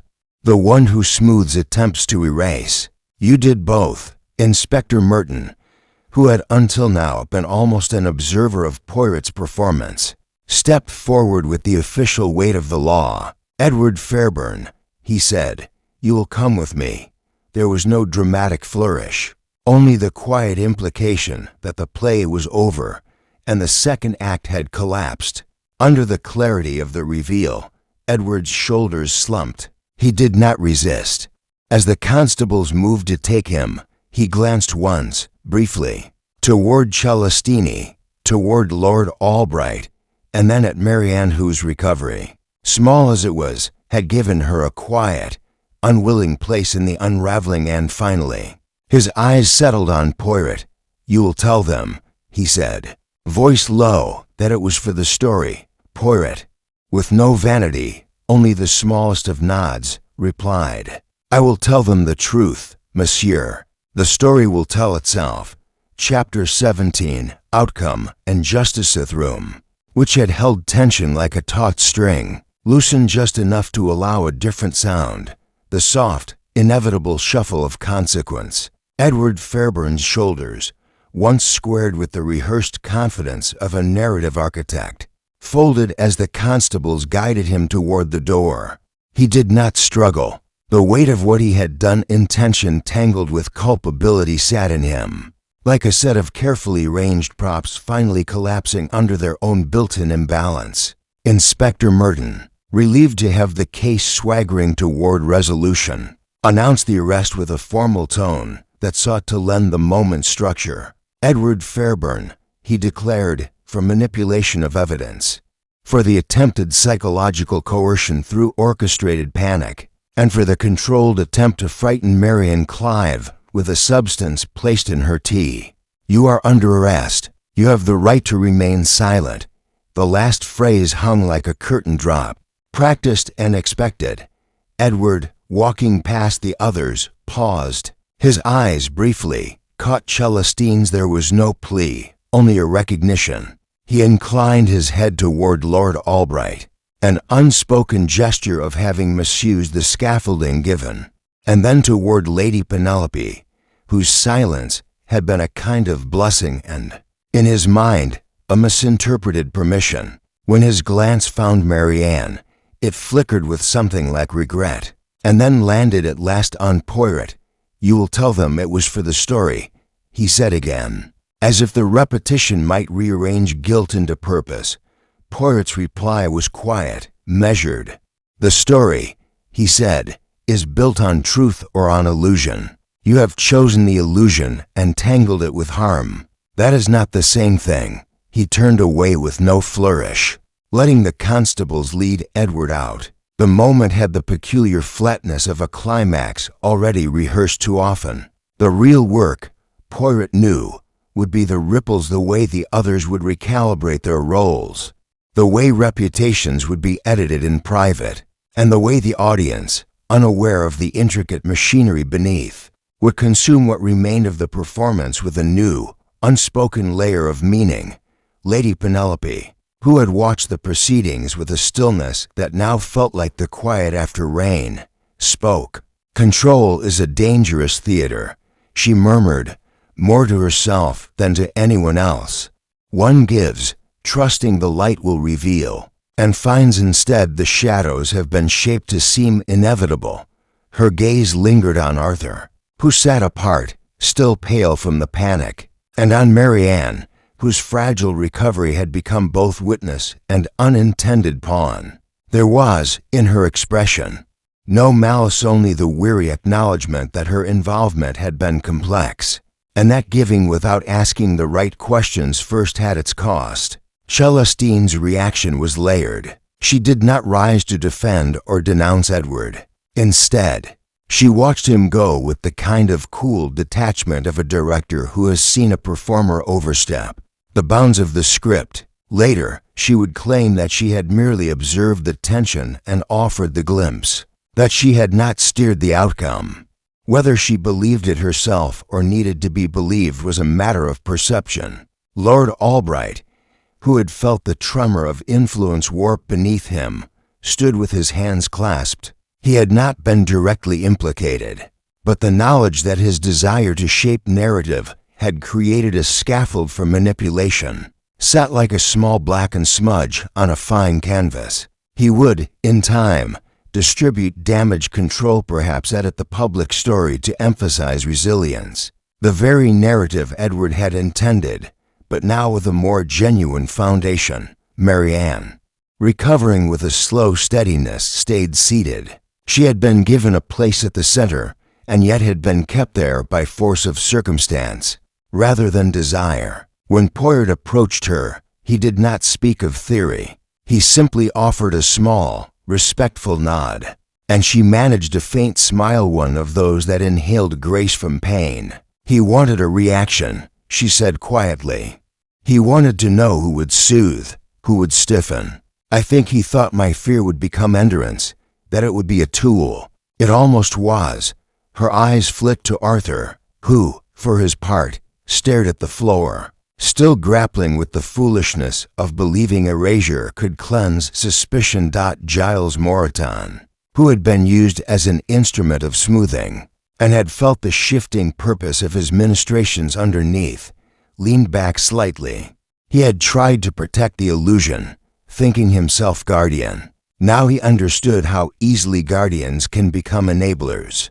When they accept pressure without question, he would have words with Arthur about the panic, and with Celestine about the boundaries of adjustment. He would also, quietly, tend the mechanisms beneath the stage with an added wariness, knowledge now supplied with the memory of being a small cog in a larger shaping. Poirot, having allowed the room to settle with the removal of the most active manipulator, gathered himself and addressed the remaining group. "Justice," he said, "is not only the removal of the hand that causes confusion, it is also the illumination of the system that allowed the confusion to proliferate. We have the truth. It has been unpleasant, but now it is clear. The next step is what you do with that clarity. Do you return to performance as if nothing has shifted? Or do you adjust with the knowledge that the audience does not see the net, but the ones beneath it can still feel its weight? Inspector Merton, somewhat chastened by the complexity that had surfaced beyond his earlier neat narrative, inclined his head. "We shall proceed with official statements," he said. "Mr. Fairburn will be charged appropriately. The others will provide their accounts. The theater will be inspected again. The public will be told of the brave recovery from internal trouble." His voice held the practiced cadence of smoothing edges, another layer of narrative control, perhaps even necessary, but Poirot's gaze lingered on him, reminding that the simplest stories were rarely sufficient. As the group dispersed slowly, each carrying their own residues of implication and self-justification, Poirot remained for a moment, hands folded, looking not at the place Edward had vacated, but at the curtain itself. He placed his palm lightly on the velvet, feeling the hidden crimson thread beneath still there, intact, waiting. "The net," he murmured to me, "has caught the first fish. The river, however, still flows. There are always those who will try to smooth, to redirect, to shape. Justice is a moment. Wisdom is what follows." Chapter 18. The closing remark. Theater, which had once thrummed with expectation and hidden tension, settled into a quieter air, one that was not comfort, but the aftertaste of revelation. The principal players moved with the stiffness of those recalibrating their public selves. Statements would be drafted, reputations managed, and the audience above would never have the faintest inkling of the layered manipulations that had shaped the evening. They would applaud the performance and whisper of the play's dramatic opening night, perhaps even praise the resilience of the company. The truth, however, had been observed and held in small, precise compartments by those who had paid the price of knowing it. I watched Poirot as he lingered by the green room door where Marian Clive had been tended, her expression softer now, her color more natural.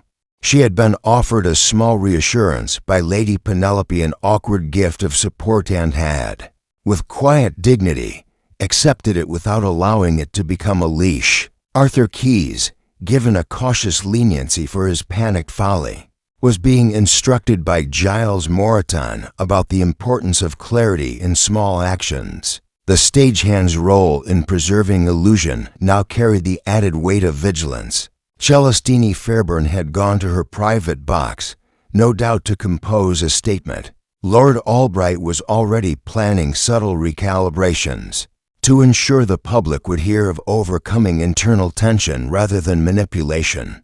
Lady Penelope stood with a composed profile, her mind likely tracing how her giving had tangled itself into influence, and how influence, unasked and unchecked, could become a stage of its own.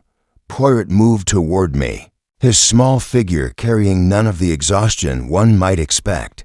"Hastings," he said, "you see, the truth is like the stage. There is the performance the audience sees, and there are the ropes, the pulleys, the hidden actors that make it all appear seamless. The danger is not always the noise of the fall, but the quiet adjustment of the scene in the moment when nobody watches." Edward Fairburn wished to craft drama from crisis. He wanted the audience to marvel at resilience, not suspect manipulation. He believed himself a storyteller. He forgot that the true story is in what people do when they think no one is examining their little gray cells. I nodded. "And the thread?" He touched the velvet of the curtain with his fingertips, the crimson line beneath still hidden from anyone who did not know to look. "The thread," he said, "was the invitation. The one who placed it wanted to know who saw, and how they would react. That is the elegance, Hastings. A mark that is almost invisible forces the watcher to become the wielder of attention. The panic of Arthur was the drumbeat. The one who had placed the thread listened, who relaxed, who tightened, who tried to smooth the tremor. That is why the final gathering worked. It is logic, but logic dressed as theater." He paused, looking past me at the curtained stage, and then beyond, to the city's evening light leaking in faintly through the high windows. "What will happen now?" I asked. "Justice," he replied, will be the outside story. The police will file the paperwork. Edward will be taken away with the quiet assumption that all ends here. The more interesting thing is what the others do. Will Celestini continue to bend truths and let others carry her subtle tests? Will Lord Albright believe he can shape perception without responsibility? Will Lady Penelope give without asking too closely? The harm has been done. The awareness remains. That is the place where the little gray cells must not rest. He took a small step, then turned and, as was his custom, allowed a wry tilt to crease the space between his seriousness and humor. You know, Hastings, he continued, human nature is most curious. We think we are the authors of our actions, and then we are surprised when the audience applauds what we feared would be seen as artifice. The greatest mystery is not who did the deed, but why we convince ourselves it was for something noble when it was for appearance. The little gray cells, they do not deceive. They only wait. It is we who dress the waiting in clothes of purpose. I had learned long ago that his reflections carried more than philosophy. They were warnings wrapped in the guise of observation. And you, Poirot, I asked, what do you do with the curtain now? He smiled just slightly, the kind of smile that did not soften the sharpness of his mind, only acknowledged the theater's perpetual cycle. I will let it hang, he said. The audience will come tomorrow. The performance will resume. But I shall not leave. I will watch the small ripples. The truth is not a single reveal, Hastings. It is a series of understandings. One must keep the little gray cells awake. We stepped out into the foyer, where the murmurs had already begun to reconstruct the evening in acceptable terms. A young usher, unaware of anything beyond the surface, tipped his hat politely to Poirot, who inclined his head in return with a graceful, almost imperceptible acknowledgement. Outside, the night was cool, and the city's lights seemed distant like stars reflected in a dark, careful pool dot as we walked away from the theater. I could not help but ask, do you ever tire of it, mon ami? The watching, the waiting, the unmasking? Poirot's stride was measured, his voice soft. Never, Hastings, because each time the human heart shows a new variation. It is not the crime that interests me most. It is the reveal of motive, the tiny contradiction. The moment someone believes their mask is perfect, and then the light catches the edge. That is the spectacle. The rest, he tapped his chest gently, is merely the introduction. He paused, then added with his customary flourish of amusement, and if you ask me, the best dramas are not those in which the villain is cleverest. They are those in which we all pretend to be innocent while believing ourselves wise. Ah, maintenant let us go home, Hastings. I have a little supper waiting, and the little gray cells, they are hungry for the next story.